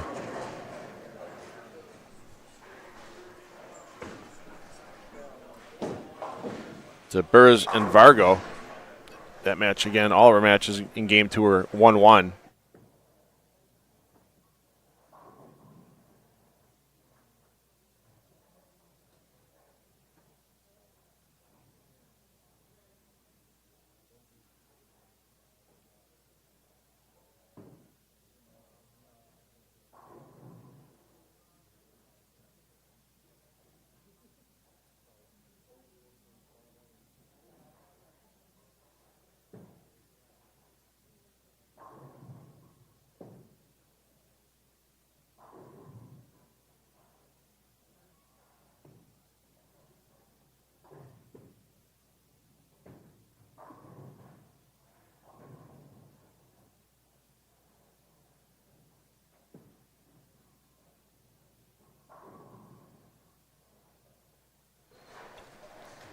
So our number 2 seeds, Waka and Barrett, in trouble here.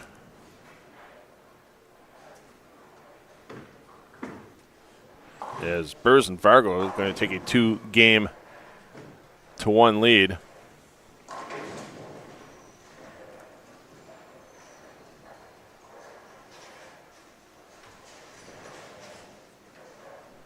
I'm just assuming that Vargo's going to not throw it left-handed while having his shoes tied together and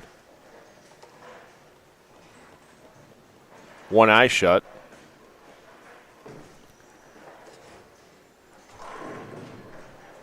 Chance for Beasley here to take the lead in Game 3 for his team after Weiss.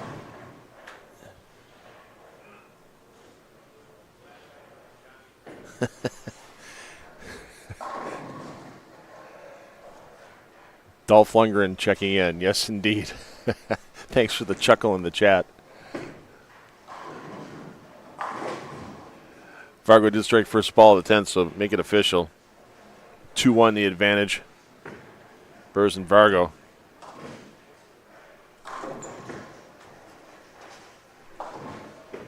So right now, Doherty Maldonado up 2-1 on Castillo and Jones. Hackett and Fa up 2-1 over Jerk and Bianco. Burrs and Fargo up 2-1 over Waka and Barrett.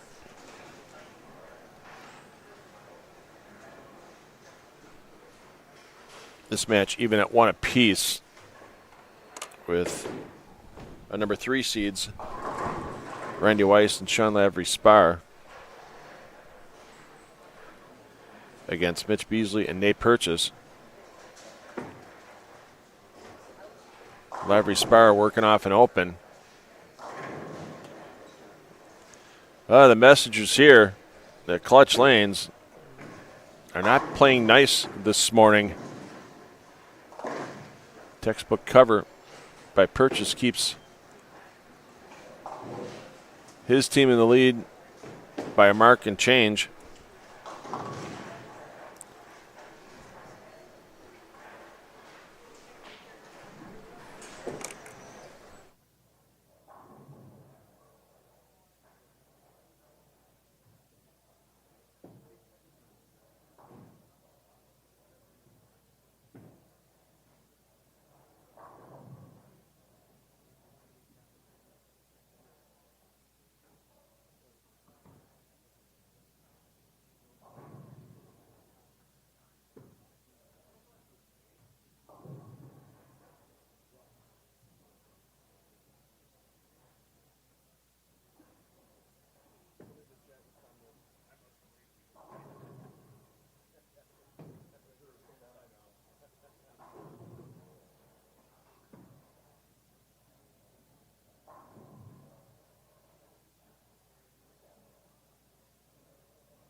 Purchase crept up a little high there. The good news is this team's still in the lead this game. Bad news is there's still room for Weiss and Lavery Spar to strike out and take the game.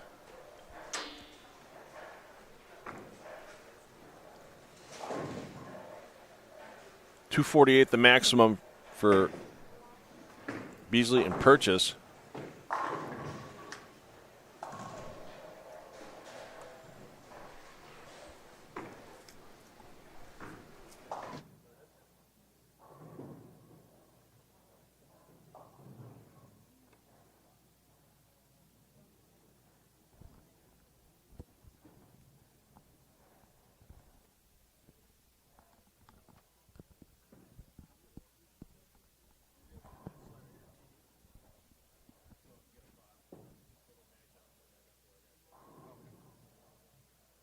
All right, and joining me in the booth, unfortunately, eliminated in the first match round this morning, Sebo in the booth. I think Randy Peterson is extremely jealous right now that I get you in the booth here and he doesn't get you in Jackson. So Randy will be okay. Randy, he does a good job on his own, so he'll be okay. Yeah. So tough battle Yes, against Doherty and Maldonado, and they got you 4-1. I watched a couple of Chandler's messengers on that pair that were just coming back at like Mach 6, but they went in front of the 10-pin. What was the reason for the tough carry on that pair for you guys? Well, talking to Chris, that pair is like one of the hardest pairs to carry on. He said Chandler threw it great. He threw it way better than he did this last 4 games yesterday. He threw it great. He just unfortunately just got 9, 9, 9, 9, 9. And I'm not mad at that at all. I mean, the guy put the ball in the 1-3. That's all I can ask for. I had, he just got 9. I had a couple of bad shots that really kind of hurt. And also, you got Tom Doherty, Sean Maldonado, and those guys are sharp, tough team to beat. They threw it great. I mean, they just bowl better than us, of course, and it just shows as far as the experience that what they have. And Dino just missed another 10-pin. That's 3 10-pins he's missed so far. Dino's been a little uncomfortable with the approaches. But, those are the last 2 guys that you want to come out 0-3 to. I mean, they're sharp. They're good bowlers. They make a good combo. They communicate with each other on what they see, and they just make a decision and they go for it. And if not, they just make the right correction. And that's the difference between, guys that bowl Nationals Tour and regional tours. Not only they throw better shots, but they're just smarter with their moves. They're smarter with their decisions. And they were just able to feed off each other. Like I said, that's one of the last teams you want to come out 0-3 to. That's a tough hill to climb. Well, Lavery spar there, and boy, you get it right early on this Hardwick pattern. It does not want to come back. Leaves the 1-5. Purchase wastes no time jumping on that to get his team in the victory lead. Yeah, and they will be up 2-1. And there's some really good matches going on right now. I mean, of course, I wish that I was still bowling, but there's some really good matches going on. You got, Doherty and Maldonado against Dino, and I call him Young Buzzsaw. He just Eric Jones, Eric Jones just reminds me of John Gant so much. If you really, really just kind of look at it, the guy's long, he's tall, and the ball just rolls just like him, and it hits just like him. The kid is good. The kid can bowl. Look at that. Yeah. Look at that. That messenger wasted no time. If you ever watched John Gant bowl back in the day, look at that and just tell me that's not John Gant Jr. I call him Little Buzzsaw. I'm known for giving some people nicknames, and you got to be kind of special for me to just give you a nickname. I've gave 3 people nicknames so far, and the latest one is Ethan. That's the poster child. Fiore, yeah. Oh my God. What's Fiore's nickname? The poster child. Poster child. He posts every shot. Yeah. And he just had, oh my God, he posts every shot, and he just has that face for the PBA, as far as I'm concerned. I mean, he's young. He got the future coming up. You got kids looking at him and saying, oh man, he's doing this, I can do that. And, so I call him the poster child. The second one was E.J. Tackett. When I first met him, when he was coming out of college, I called him the truth. Because, and it just shows. And look at him today. He's the truth. Yeah. And Andrew Anderson, I met him when he was bowling in high school because I was really, really cool with his brother. And he invited me to watch his brother bowl, Andrew, and he was in high school. And I called him the future because it just got a good future. And look today. Okay. So. That scoreboard isn't right here. It's game 4 here. I'm going to change that real quick. It's down Barrett. High flush for the nice little 5-bagger.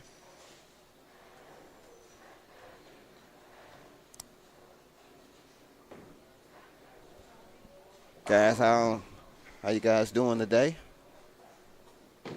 There's young Sebo in the booth. Old man Sebo in the booth. Kind of getting used to seeing this S by my name for senior. Dave Walker coming up. Kudos to Dave, too. He looks great. Dave looks really, really great. Looks healthy. Got his speed up. 10-pin on the 5-bagger. That's not bad. He'll take that. Dean Bargo, he had a good showing out in Jackson this past week. One of Ohio's finest. And guy just strikes. He strikes a lot. Doesn't do a lot of things to the ball, not flamboyant or anything, but the guy just goes about his business and throws his shot, strikes, move on. Oh, Dave missed a 10-pin. And for a lot of you don't know,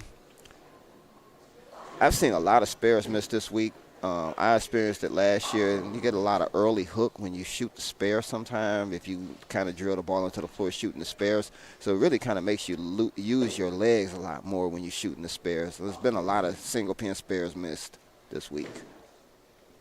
Bobby Bird Sr. He's been hanging in there with that team all weekend long. Bobby's a real nice guy. I bowled a lot of tournaments with him and his son. They're two of the nicest individuals you'll ever want to meet. So with that straight there, that's a lock on that one. That's a lock. Dom just so technically sound good. Nate Purchase, that's my guy right there. Oh, he's bowling with Mitchell. Nice. Yeah. Yeah, they're up 2-1 right now. See, they both A squad, so I didn't get a chance to, see that as far as the team. Yeah. But, yeah, Mitch had a few struggles, but powered through and it's just came good. up clutch the last couple of games. It's just good to see Mitch out here. Yeah. It is. I know he's had a lot of surgeries. battles. Yeah, I know he's had through a lot of battles. So it's really good to just see him out here. And he still just gets there good and posts a shot. Yep. So let's get back down to the low end here as we've got Castillo-Jones even after 4 games against Doherty and Maldonado. And they have a 4-bagger. Looking to change it up. And, I've watched Eric Jones and Dino. I got to see a lot of them this past week because there was another over 50, under 50 tournament at Jack 60. Yeah. And we kind of were not too far from each other, and then we both got eliminated on the same round as the same pair.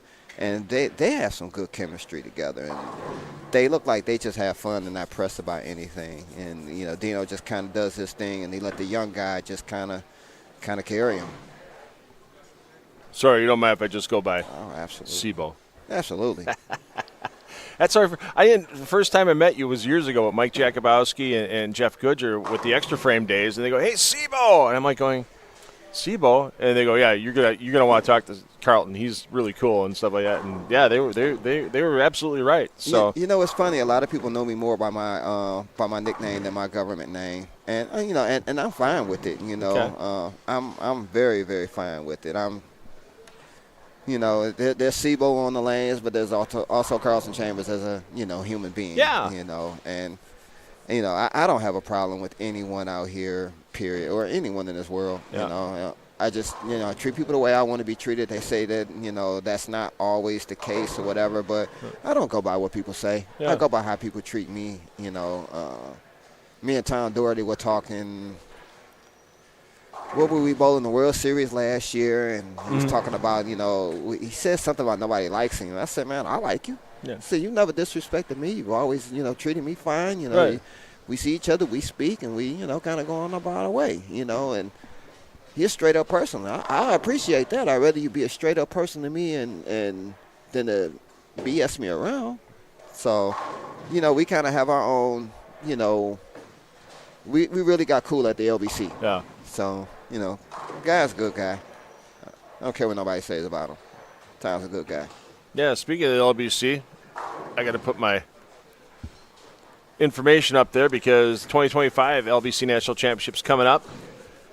You Yes, could sir. be like SIBO. You can get You your can chance make to the get in the show. class. Yeah, get a lot of extra bonus money. You can make the show, and a lot of people do not understand on how big this tournament is and the opportunities that it gives you. Their squads are sold out already. I Yeah. mean, yeah, it's great. Yeah, and even when I bowled it and I made the show, I didn't know what I was really getting into. I didn't know how big it was, and it's until I found out I was going to Maine. I'm like, oh, You know, it is, wow. So I think everybody should bowl it. It's a great experience. It's a good time. You meet a lot of good people. And it's never nothing wrong with meeting new people. No, not at all. And how about the fans in Portland, man? They embraced you so hard. Oh, it was cool. I remember that. It was cool. First, shout out to Mike Jakubowski. Yeah. That's my guy. I love that guy to death. He's always treated me well, and I just love the way he says my name. It's Sibo. I love that in him. It is the LBC, the fans. I mean, just from just walking in, because I got there 2 days early to actually watch the teams bowl and stuff, and a lot of people didn't know what I was there for. And once they kind of found out, it was a little bit more embracing, and then, the practice round went on and stuff, and I kind of got acclimated with the crowd. It's very easy to get acclimated to that crowd because it's constant noise, but for those 20-something seconds that you're standing up there on the approach, you really don't hear them, but you hear them. You hear them, but it's not enough to distract you. And I kind of got used to it during the practice round the day before. Yeah. So it was really cool. You can see the fear in Castillo's eyes right now when he was walking back going, man, another one?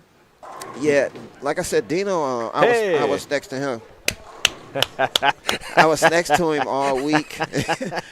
Like I said, and he's kind of been having a little issues with the approaches, but a lot of times his swing is so good that even when he has the issue, 90% of the times it still struck. And it got to the point where I was saying, just bad enough, huh? Just bad enough. This young guy here, he is something to watch. Needs 2 strikes and 1 pin for Lockjaws this game to get him up 3-2. Oh, my. Ringing 7. You would think the vortex that 4-pin creates going past the 7 would have sucked it into the pit. I'm going to tell you the one thing that I like about Eric Jones. It looks effortless. The energy that he put is just effortless into the ball. Yep. You have to send the ball a message. You have to send the ball the correct message. And just the way that he does it is just, I don't want to say nonchalant, but it doesn't look like he's really, really working hard. Yeah. He just makes it look easy. So now Maldonado needs to strike out. This one, this one at 9 to get it tie by at 1. least. Yeah. Big shot. Yeah, that time shaker 10. Yeah, so that's going to cost him the win. Cost him. So that moves Castillo and Jones up 3-2, getting into game 6. Like I said, a lot of good matches going on. Yeah, a lot of good matches going on. Let's get next door here because Bianco and Jurek are looking to take the lead here. 58 to 55. Yep. Another guy right here, ground 5. I respect this guy so much. Not just this game, but even just as a person. I respect him so much. The guy works hard. And, he's an approachable guy. Yep. Very approachable. High flush.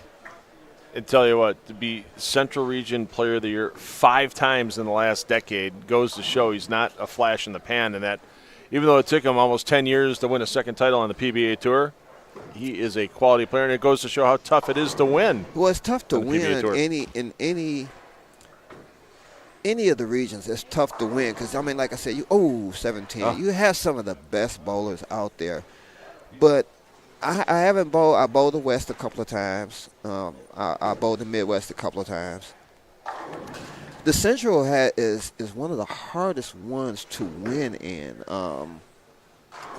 Heck, I've been out here since 2009, and I won once, which was in 2009, and I haven't won since. And, I've had some seconds and thirds, but, that was beautiful.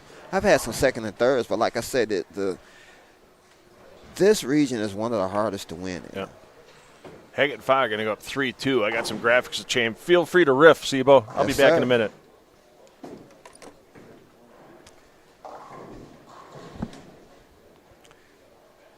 Well, we got ground 5 going out with 250, him and Haggett. There's a lot of good teams, like I said. A lot of respectable teams. You got Walker and Barrett. That's a lot of experience right there. Castillo and Eric Jones. You got the youth and just the wisdom. Tom Doherty and Sean Maldonado. Those guys have been on TV a lot. They throw good shots and everything. So.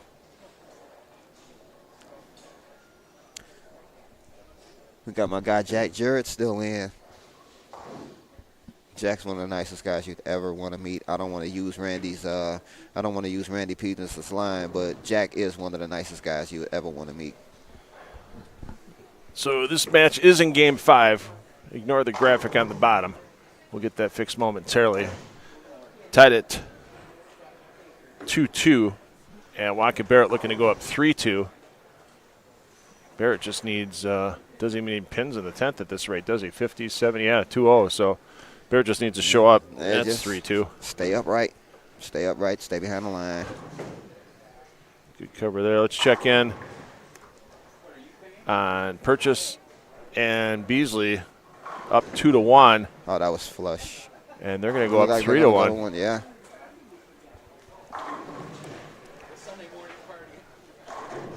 And it's funny because we all know Nate Purchase, if you've seen him for a while, he does not take any time between shots. Oh, he knows what he wants to do. And then you have the exact opposite with Sean Lavery Spire, who is, shall we use the term, deliberate. Yeah, a little more deliberate. And that's what the thing with being young, to whereas it's easier to put it on autopilot when you're young. A little older, I remember myself being out 23, 24. I can come off the street, bowl league, jump out and go front three, be a little late, be front three in gym shoes and running, getting jackpots and stuff, and then come back and put my shoes on. And, now I'm 50. I had to be the first one throwing the ball and the last one to throw a ball because it's when you're young, it's easier to get it to sink quicker, to get the body, the mind, and the eyes to just sink all together quickly. Yep. A little older, we got deep problems. Our backs hurt. Our wrists hurt. We lose rotation. We lose speed. As you get older, you lose attributes. So it's like you say, being young, being able to just jump and just go and just do it, it's a whole different story. I like your name in lights, man. I appreciate it. That's probably one of the best times to see my name in lights. I was hoping to see your name on the trophy today, let's be honest. It happened. It happened. And, it's just, God has a plan for everyone. Yeah. And, it's just not time, but you can't be there. It's a young fellow around here. I don't know where he is. He said, you can't win if you're not trying. Right. And I said, those are the words of the day, young man. The kid can't be no more no older than 10. Right. And to hear him say that, it's like, man, he made me believe in myself a lot more. All right, we're going to give everybody 60 seconds with Sebo. I got some graphics to change. He's got some riffs to give. All right, we got Michael Hackett up. One of the coolest guys. He's nice, too. The 7-pin. Jack Jarrett shooting the 2-8-10 right here. And we were balling on a 44-foot pattern this week. There's a little bit of friction out there, but there's a lot more hold than you really would think. Oh, he almost made the 2-8-10 the wrong way.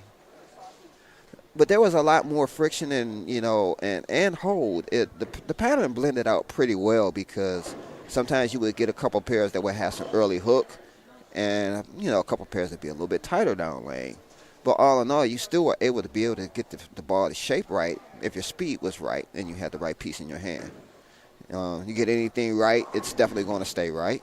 It's not like you could just go out there and wing it. You had to have a couple of targets out there, and you had to kind of keep it in front of you.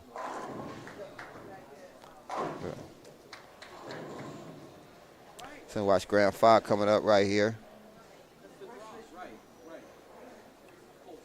Graham gets there pretty good. He gets there very good at the line. All right, so let's give everybody the rundown at this point. This match right here, you've got Hackett and Fopp 3-2. We go next door. We've got Castillo and Jones up 3-2 over Doherty and Maldonado. Oh, and, ring and 10. I mean, ring-a-ling-a-ling. Answer the phone. And that was another thing, like I said, as far as like how the pattern played. If you can get your ball to go through the pins the right way, you could really, really strike a lot. Yeah. My partner Chandler, like you said earlier, he had some carry issues, and Speed had a lot. Oh my God, that pin almost took the sidewall down. I believe they call that slapping the 6 silly. I call it kicking the 6 in the AZZ. I don't know if I could really say Oh, yeah, or absolutely. anything. There's no FCC here. It's called kicking the 6 in the ass. And when you kick that 6 pin or the 4 pin for the right handies and it comes sliding across the lane, I call that kicking it in the ass. It is about that height. And Castillo and Jones, they win this game. They move on. It's a big shot right here. And I love how Dino gets through the ball, gets the ball out on the lane. He's won a senior Masters championship recently. And there's a light mix. And it could be day over for Doherty and Maldonado. And I mean, like I said, just the experience that Sean and Tom have. I mean, I don't know exactly how many shows that they've made, but if you put that experience together as far as the shows that they've made versus just any other team, it's a very, very hard team to beat. So, for Dino and Eric to be moving on, they had to have bowled a very, very good game. Yeah, that's going to be it right there. There you see the handshake, fist bump. Castillo and Jones move on. Eric Jones, Young John Gant, the Young Buzzsaw. That's what I really would like to give him a nickname, the Young Buzzsaw, because I've watched John Gant come up, as I was a kid, come up, and I mean, it's just that's to me, that's just how he throws it. Yeah. Somebody in the chat, William says, "Cool. I remember Carlton coming to Pittsburgh to bowl the Nesbitts Open. Liked watching them. One of my favorite tournaments. Shout out to the Nesbitts family. I heard that they, I guess one of the trees fell on the roof of the bowling alley, and they run a very, very, very good tournament. Great people. Every time I come there, I never need for anything. Short story. I was going there to bowl Nesbitts, and then from there I was going to Virginia to see my brother, and I had my dog.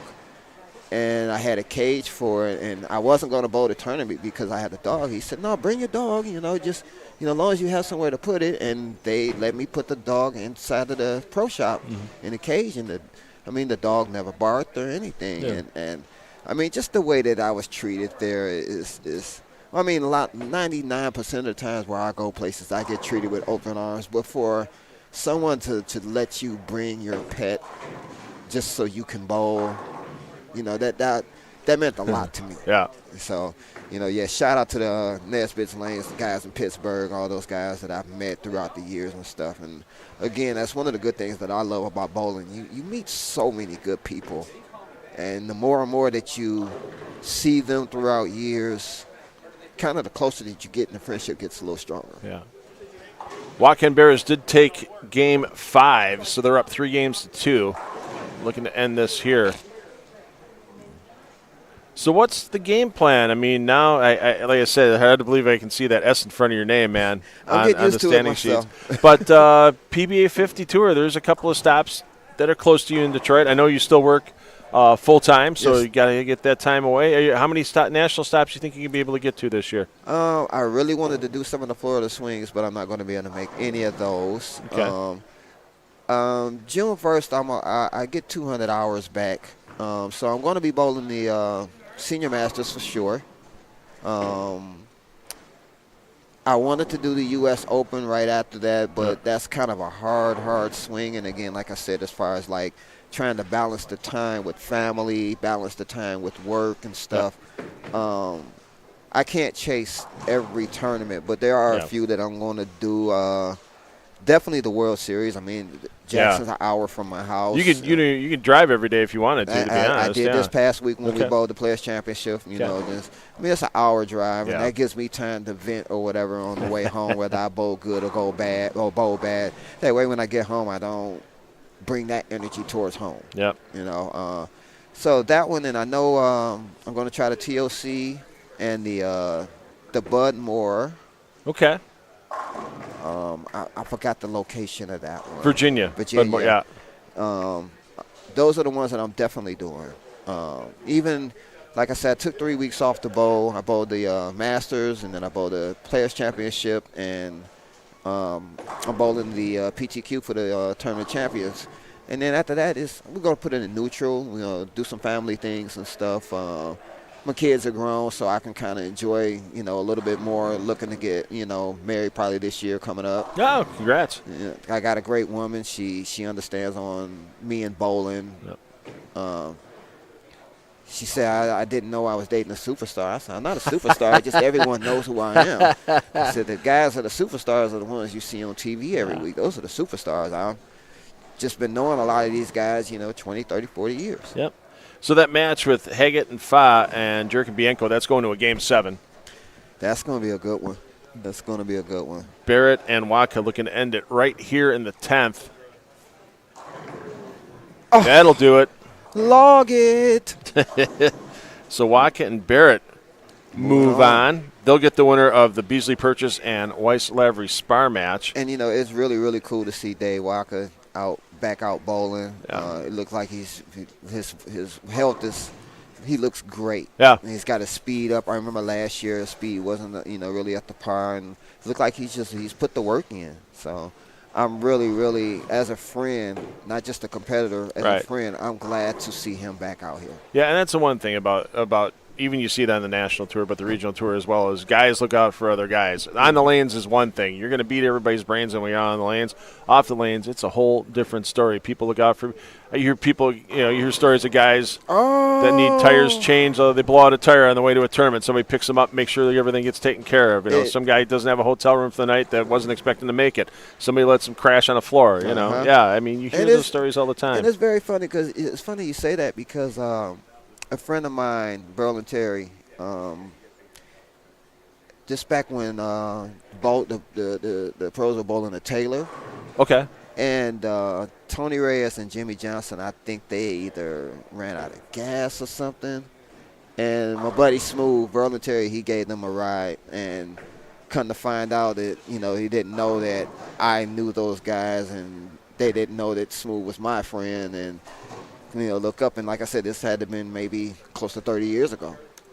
And, now to this day, we still all good friends. Rest in peace, Tony Reyes. I miss him a whole lot. Yeah. A lot of people that still do.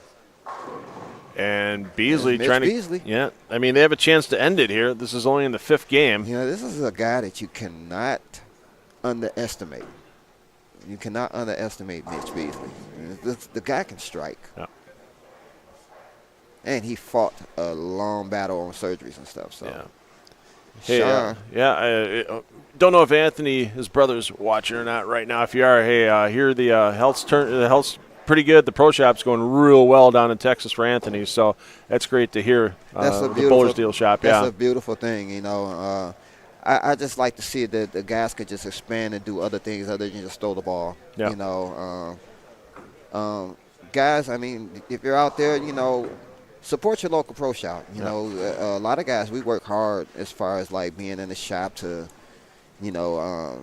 make sure our customers are happy. I mean, I work part-time in the shop sometimes and just working on people's equipment or trying to get them straight. A lot of times I don't get to get my games in and stuff like that. Yeah. So, but also at the same time, I like to see people smile. I like to see people come back and say, hey, man, that ball you drilled me, I shot 300, or you were right with this or this. And, and I'm just kind of like new in the industry as far as the pro shop myself. So I'm learning. Somebody says they didn't know you were 50. Yes, sir. And they hope you win a PBA 50 National Tour stop this year. It's going to happen. We're just going to be patient. I mean, patience is a virtue and a weapon. So, I can't make it happen. I have to let it happen, but I have to be there for it to happen. So, thank you, guys. Well, here's the chance for Beasley to get his team in the lead. 4-pin doesn't go. So this one's looking like it's going to a Game 6. Yeah. 20 pins the difference. I mean, Weiss covers here, and it's marking the 10th. Another good bowler. I met Randy back in like 2009 when we had the first World Series at Detroit. And I think something happened to where he had a U-Haul storage something. And I think they stole his storage truck. Oh, geez. That had all his equipment in it. All right, Mitch Beasley with the spare.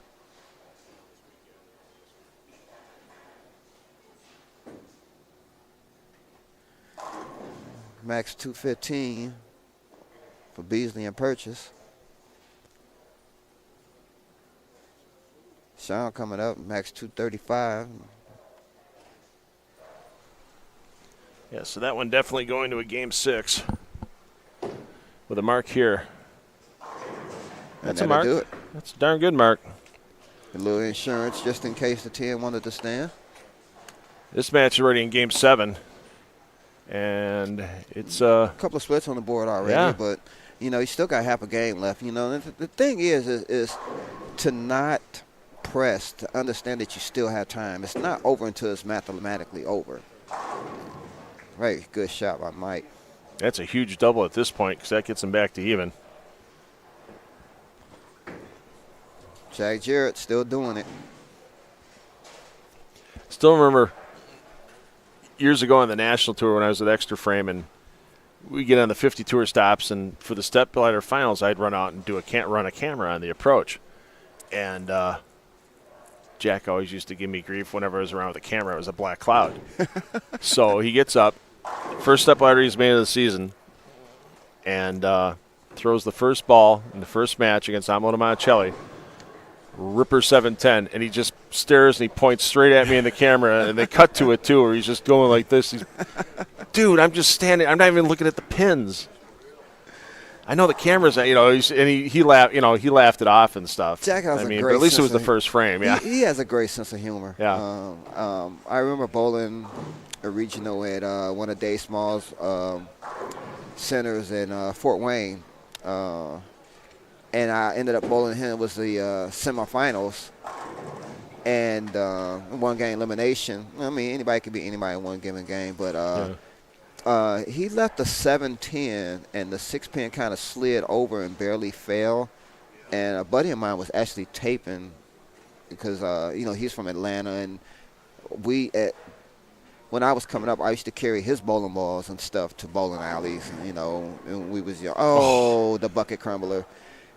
And that could be pretty huge right there. Yes, indeed. That's pretty huge. Keeps him in the game. Jack left the 7-10, and he turned around to my friend, and he said, "You get that on tape?" Like I say, he's a classic guy, man. He, you know, a great sense of humor. Yeah. Grand five. Oh, flush. Five-bagger. Five-bagger. So, look like Jerk's team can't miss. Because it looked like if they missed this, there's a possibility that it's over.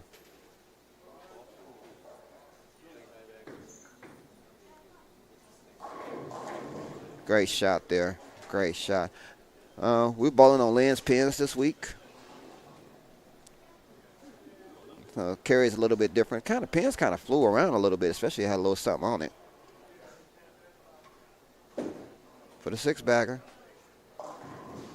Oh, okay, 8. Kind of hurt on count a little there. Got a score correction. And this match has just shifted. Yep. Where this match goes on to bowl our number 1 seeds from yesterday, Dino Castillo and Eric Jones. This is a big shot here for Jack. And that pair was a little tricky. I think he thought he really threw that one pretty decent. It just didn't react on the back end. But it just a small, it could be one or the other, whether your speed was a little high or slow, or your hit as far as like your release. If you didn't catch it the same every time and the speed was the same every time, you would get some type of different reaction where your ball would just either skid or would hook early. Must make here. Somebody's asking about Belmo. No, Belmo was not in this event. So, and somebody's saying that Sibo, your biggest competition on the 50 tour is going to be Tom Doherty this season. I'm going to agree, but there's a lot of good PBA 50 bowlers out here, not just Tom Doherty. I mean, as far as me and him just both turning 50, I mean, Tom's going to be tough wherever you bowl, no matter what age. So, but hey, I wish him the best of luck, and hopefully we see each other a lot in the finals. I mean, we both kind of had the same goal. It's like turning 50, we got to get us one, so. Yep. Somebody else asking, what's your favorite center and who's your toughest opponent? Favorite center, I really don't have one. I've had a lot of bowling alleys that I bowled at that I've just kind of like loved, but as far as a favorite where I could say I'm just going to pick this one and that be that, I don't have one. Biggest rival right now, I'm going to say it's Justin Knowles because, Justin's from my area. We bowl a lot of scratch tournaments together. He's beat me in City Masters, State Masters, and a couple of sweepers and things like that. I think he's probably like 5-1 with his lead. So as far as like, toughest opponent, him. The guy can bowl. Yeah. So, I mean, if I'm bowling him 4 or 5 times a year, I got to be doing pretty good. So win, lose, or draw, if I'm bowling him 5 times a year, because he's going to get there. Yeah. And if I'm bowling him toward the finals, I take that. So Graham Fa, Michael Haggett advance into the round of 4. Our semifinal bracket will be Castillo Jones versus Haggett and Fa.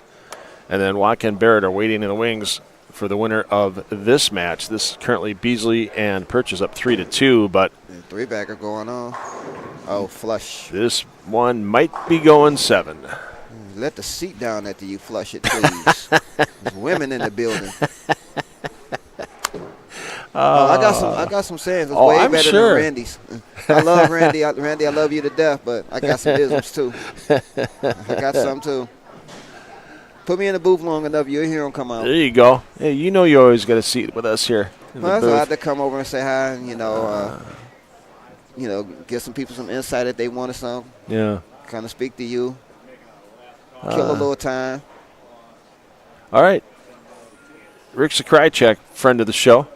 Hi, Rick. Longtime viewer, first-time caller. One of my doubles partner. For this event here.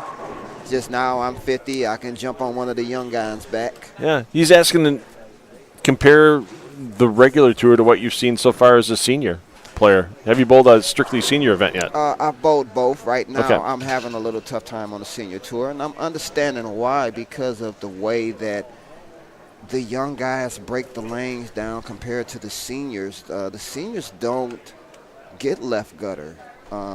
They pretty much kind of play the middle of the lane and bogart the oil. So I'm kind of getting accustomed to that as well.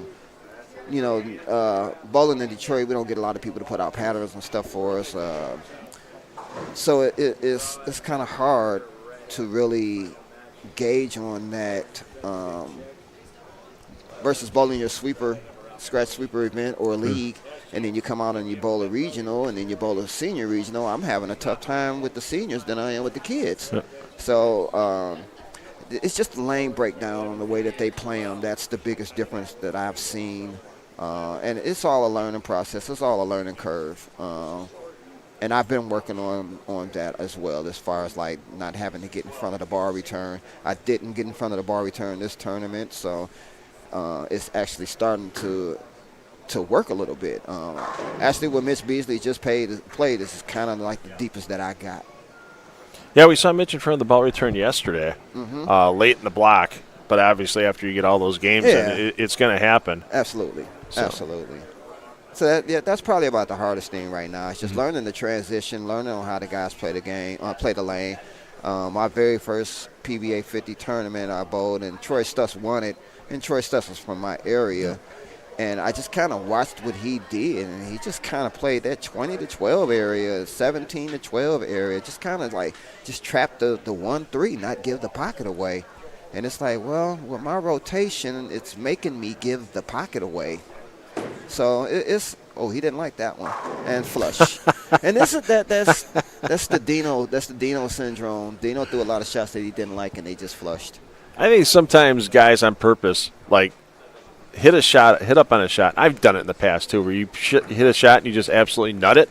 And you just turn around and go, wow, I threw that freaking terrible, just to get in somebody else's head, like going, oh man, I just got this huge break, I got the lane, and just to jam it to somebody. Sometimes, but the guys out here, from what I've learned, they're brutally honest with themselves and when they throw shots. And you have to be, because if you're not brutally honest with yourself, it's hard to make a move. If you're going to say, oh, I didn't throw that bad, and you knew you threw it bad, and you can't move until you throw it good and you see a difference in the lane. If you throw it good and the ball didn't do what it's supposed to do, then, yeah, you have to move. But you can't move off of a bad shot. So I'm going to say, honestly, these guys are really brutally honest that when they kind of walk off a shot that they, you could tell when they did like it or they didn't like it, or it's a little hope or a little pray. Yeah. A lot of guys, like I say, they throw it and you see them walk off like they're mad. They really are mad at themselves because you can't get away with that. You have to show yourself a lot more discipline than what it is that you're trying to do. So sarcastically, I don't think that they always do it sarcastically. Yeah. These guys are brutally honest on what they sell. Ringing 10. Yeah, it's definitely starting to look like this one's going to go 7. Yep. So here's a good question. Since there's 6 other competitors now basically standing around, they can't throw there's no extra practice pairs open. That's not going to happen until after this match is done. Mm-hmm. They'll get a little bit of practice on their non-competition pairs to get loose again while we do some camera moving and stuff for the live stream. What do you personally do to keep yourself mentally and physically loose on like a half-hour, 45-minute break here? Half-hour, 45-minute break. I'm going to try to do a little bit of stretching. I'm not big into the stretching like the guys are. I should be. But I'm going to try to keep my body loose. I'm not going to sit as much. I'm going to go talk to some people, just to kind of take bowling off of my mind, and just kind of be a human being for a minute. At the bowling, sometimes you need that little 15 minutes to kind of wind down and come out of robot mode. Come back to just being a human being. I'll probably put some music on, call the wife or something like that, and, just something to not think about bowling for a minute. Yeah. So Weiss, this one here, yeah, it's definitely locking it up. Oh, that was not pretty. Fell off on that one. Yeah, he's happy with 9 there. Guarantee you. Yeah, a lot of 9. They just got to stay upright for this match, for this game rather. And yep, we're going 7. 7 it is. The judge gave us a long ride. All right, you got a Tigers hat on. Give me a scouting report. 0. 0. No chance? No chance. I mean, they're not White Sox bad. No, not for the team. No chance on me as far as giving you a very honest, conclusion on the Tigers or anything. I went to a game last year. It was very, very nice. The hat was actually a gift. Okay. And I don't know if you can see it, but it does have SIBO on there. Yeah, it's got SIBO. It's staring right at me, yeah. So it was a gift. I don't have personal favorite teams or anything like that. But, yeah, I wish our Tigers the best. And I'm going to catch a couple more games. Try to catch one with Lou and Sarah. Oh, that man's done so much in Detroit bowling over the years. I can't even put into words on how much this guy, he doesn't care about the money or anything. No. He just wants people to bowl. He wants to be, I don't want to say he wants to be, he just wants people to be happy.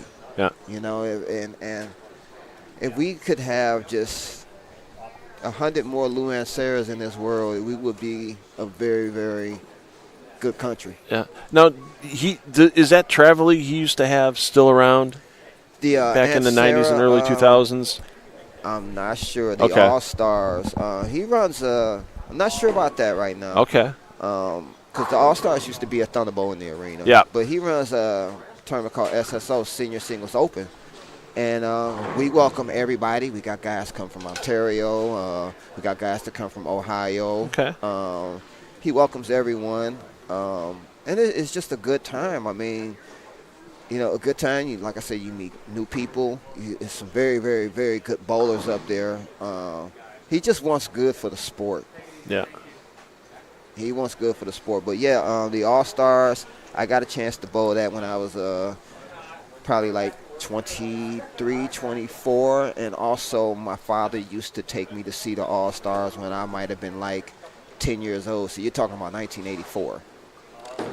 And nice. And I mean, that league's been around for a very, very long time. It's just kind of, you know, sad that league bowling is not the way that it used to be in the 80s and 90s. Right. Well, to give you my Lou and Sarah story, in 1997, there was a pretty big scratch league in Milwaukee at a center called Classic League Greenfield. It's the only bowling center in the world that's had 2 certified 900s thrown in it. Mm-hmm. So, and in 1997, Gary Dereshevsky, who was the proprietor at the time, talked to Lou, ran into Lou and they talked about how good these leagues are in Milwaukee and Detroit. So to kind of settle it once and for all kind of thing, we got invited to Detroit, so they took the top 30 guys from Milwaukee and the top 30, and somehow I got in there. Out of that league. Don't ask me how. I don't know how I got in there because I was decent but far from great.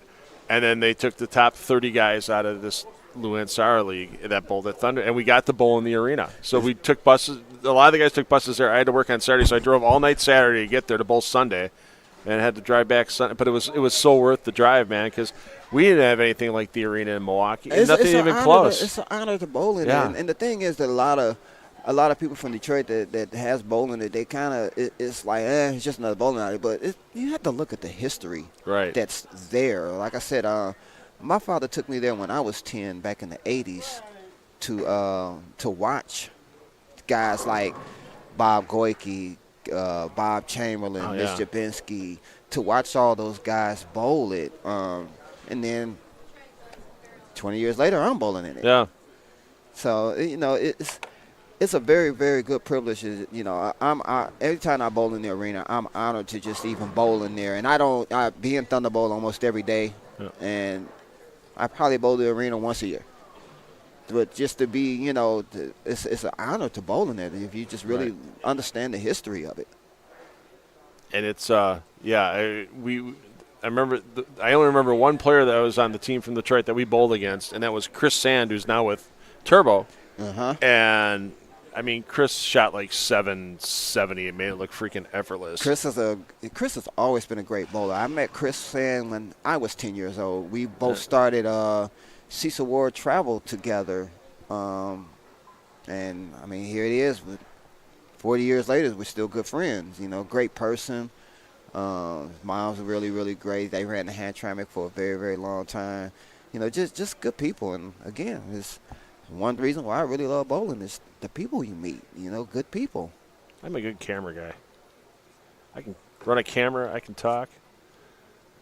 It's good multitasking. That looked a little slow right there. Oh, yeah. You're not kidding. Wasn't quite molasses slow, but. The young guy can bowl. Young kid can bowl, man. You know, Rookie of the Year, right? Rookie of the Year last year in 2024. Took his first regional title down. I still remember him winning his first regional in 2023 in Lockport. That'll be the next stream that we hopefully have here on the PBA YouTube channel. Okay. From Strike and Spare the Celeste Walker Open. That draws a huge number of bowlers with it being Memorial Day weekend. And, slapped the 10 out. Nicely done there. This is Game 7, am I correct? This is Game 7. Deciding game? Oh, yeah. I got to change that graphic. Hold on a second. Deciding game. Oh, that is a tough spare to shoot. I don't care what you're bowling on. You could be bowling in my basement. The 36910 is a tough spare to shoot.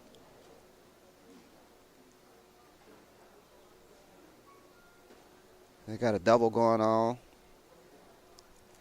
Like Randy's throwing the evoke by Motive.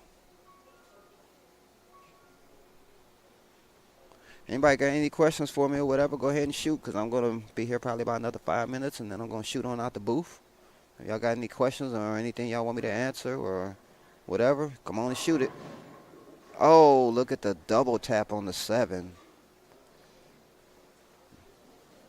That could be pretty big. You know, having a spare early is really, really, it could be really hindering if your teammates, your opponents come out with a 3 or 4 bagger and you got strike spare 3 bagger. Yeah. You're still down. Yeah, playing catch up is never fun. And that's the same hit that he just did not get that Sean got. I mean, off the late 7. The exact same hit. That is the worst hit in bowling. That Randy got the light hit on the 7-pin, same exact hit, and Mitch leads the 7-pin. You throw 4.5 pins over there. The 1, 2, 4, and the 5, and the headpin comes back. So that's where the 1/2 pin comes from. That is the worst hit in bowling. Everything's fighting to get there. Nobody does. Yeah, they just. It's like closing time at the bar, man. Yeah, last call. Everybody's fighting to get to the bartender. The bartender goes, "Up, I'm done." Shine for the 4-bagger.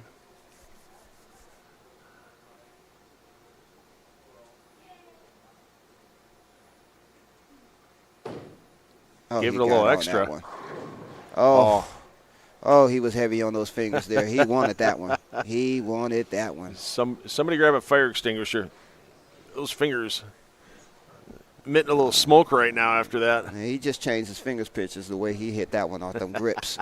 And them grips had that melted a little bit, so them finger pitches changed. And he got a re-rack here. Looked like he didn't have an 8-pin. Yeah. So I don't think that counts as one of his 2 re-racks. No, that does not.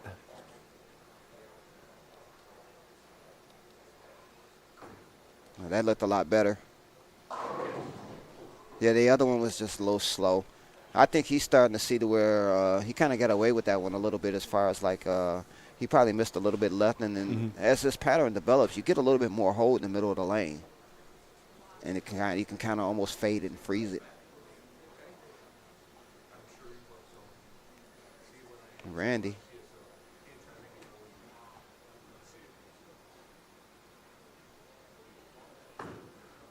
You just watch that delivery. Oh, Oh, how about that for a break? Stone 9 with the 6-pin off the wall.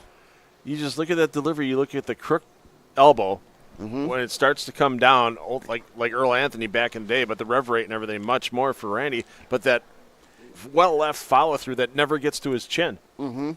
And, you know, it's just I call it foul line manipulation. Yeah. I mean, we all have our own thing of what we do. I mean, even Chris Prather, you know, as smooth as he gets there or whatever, sometimes his follow through goes to the left. But, I mean, it's just kind of a foul line manipulation, the thing that you do. You know, Randy called it the athletic move. Yeah. You know, it's just something that, you know, you just kind of do, and you can't, I mean, heck, look where you are. It's kind of hard to change it. Right. It's kind of like it's just in his character.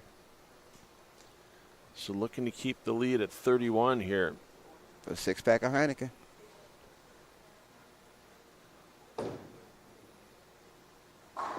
Oh, my God. You don't think he liked that one at all.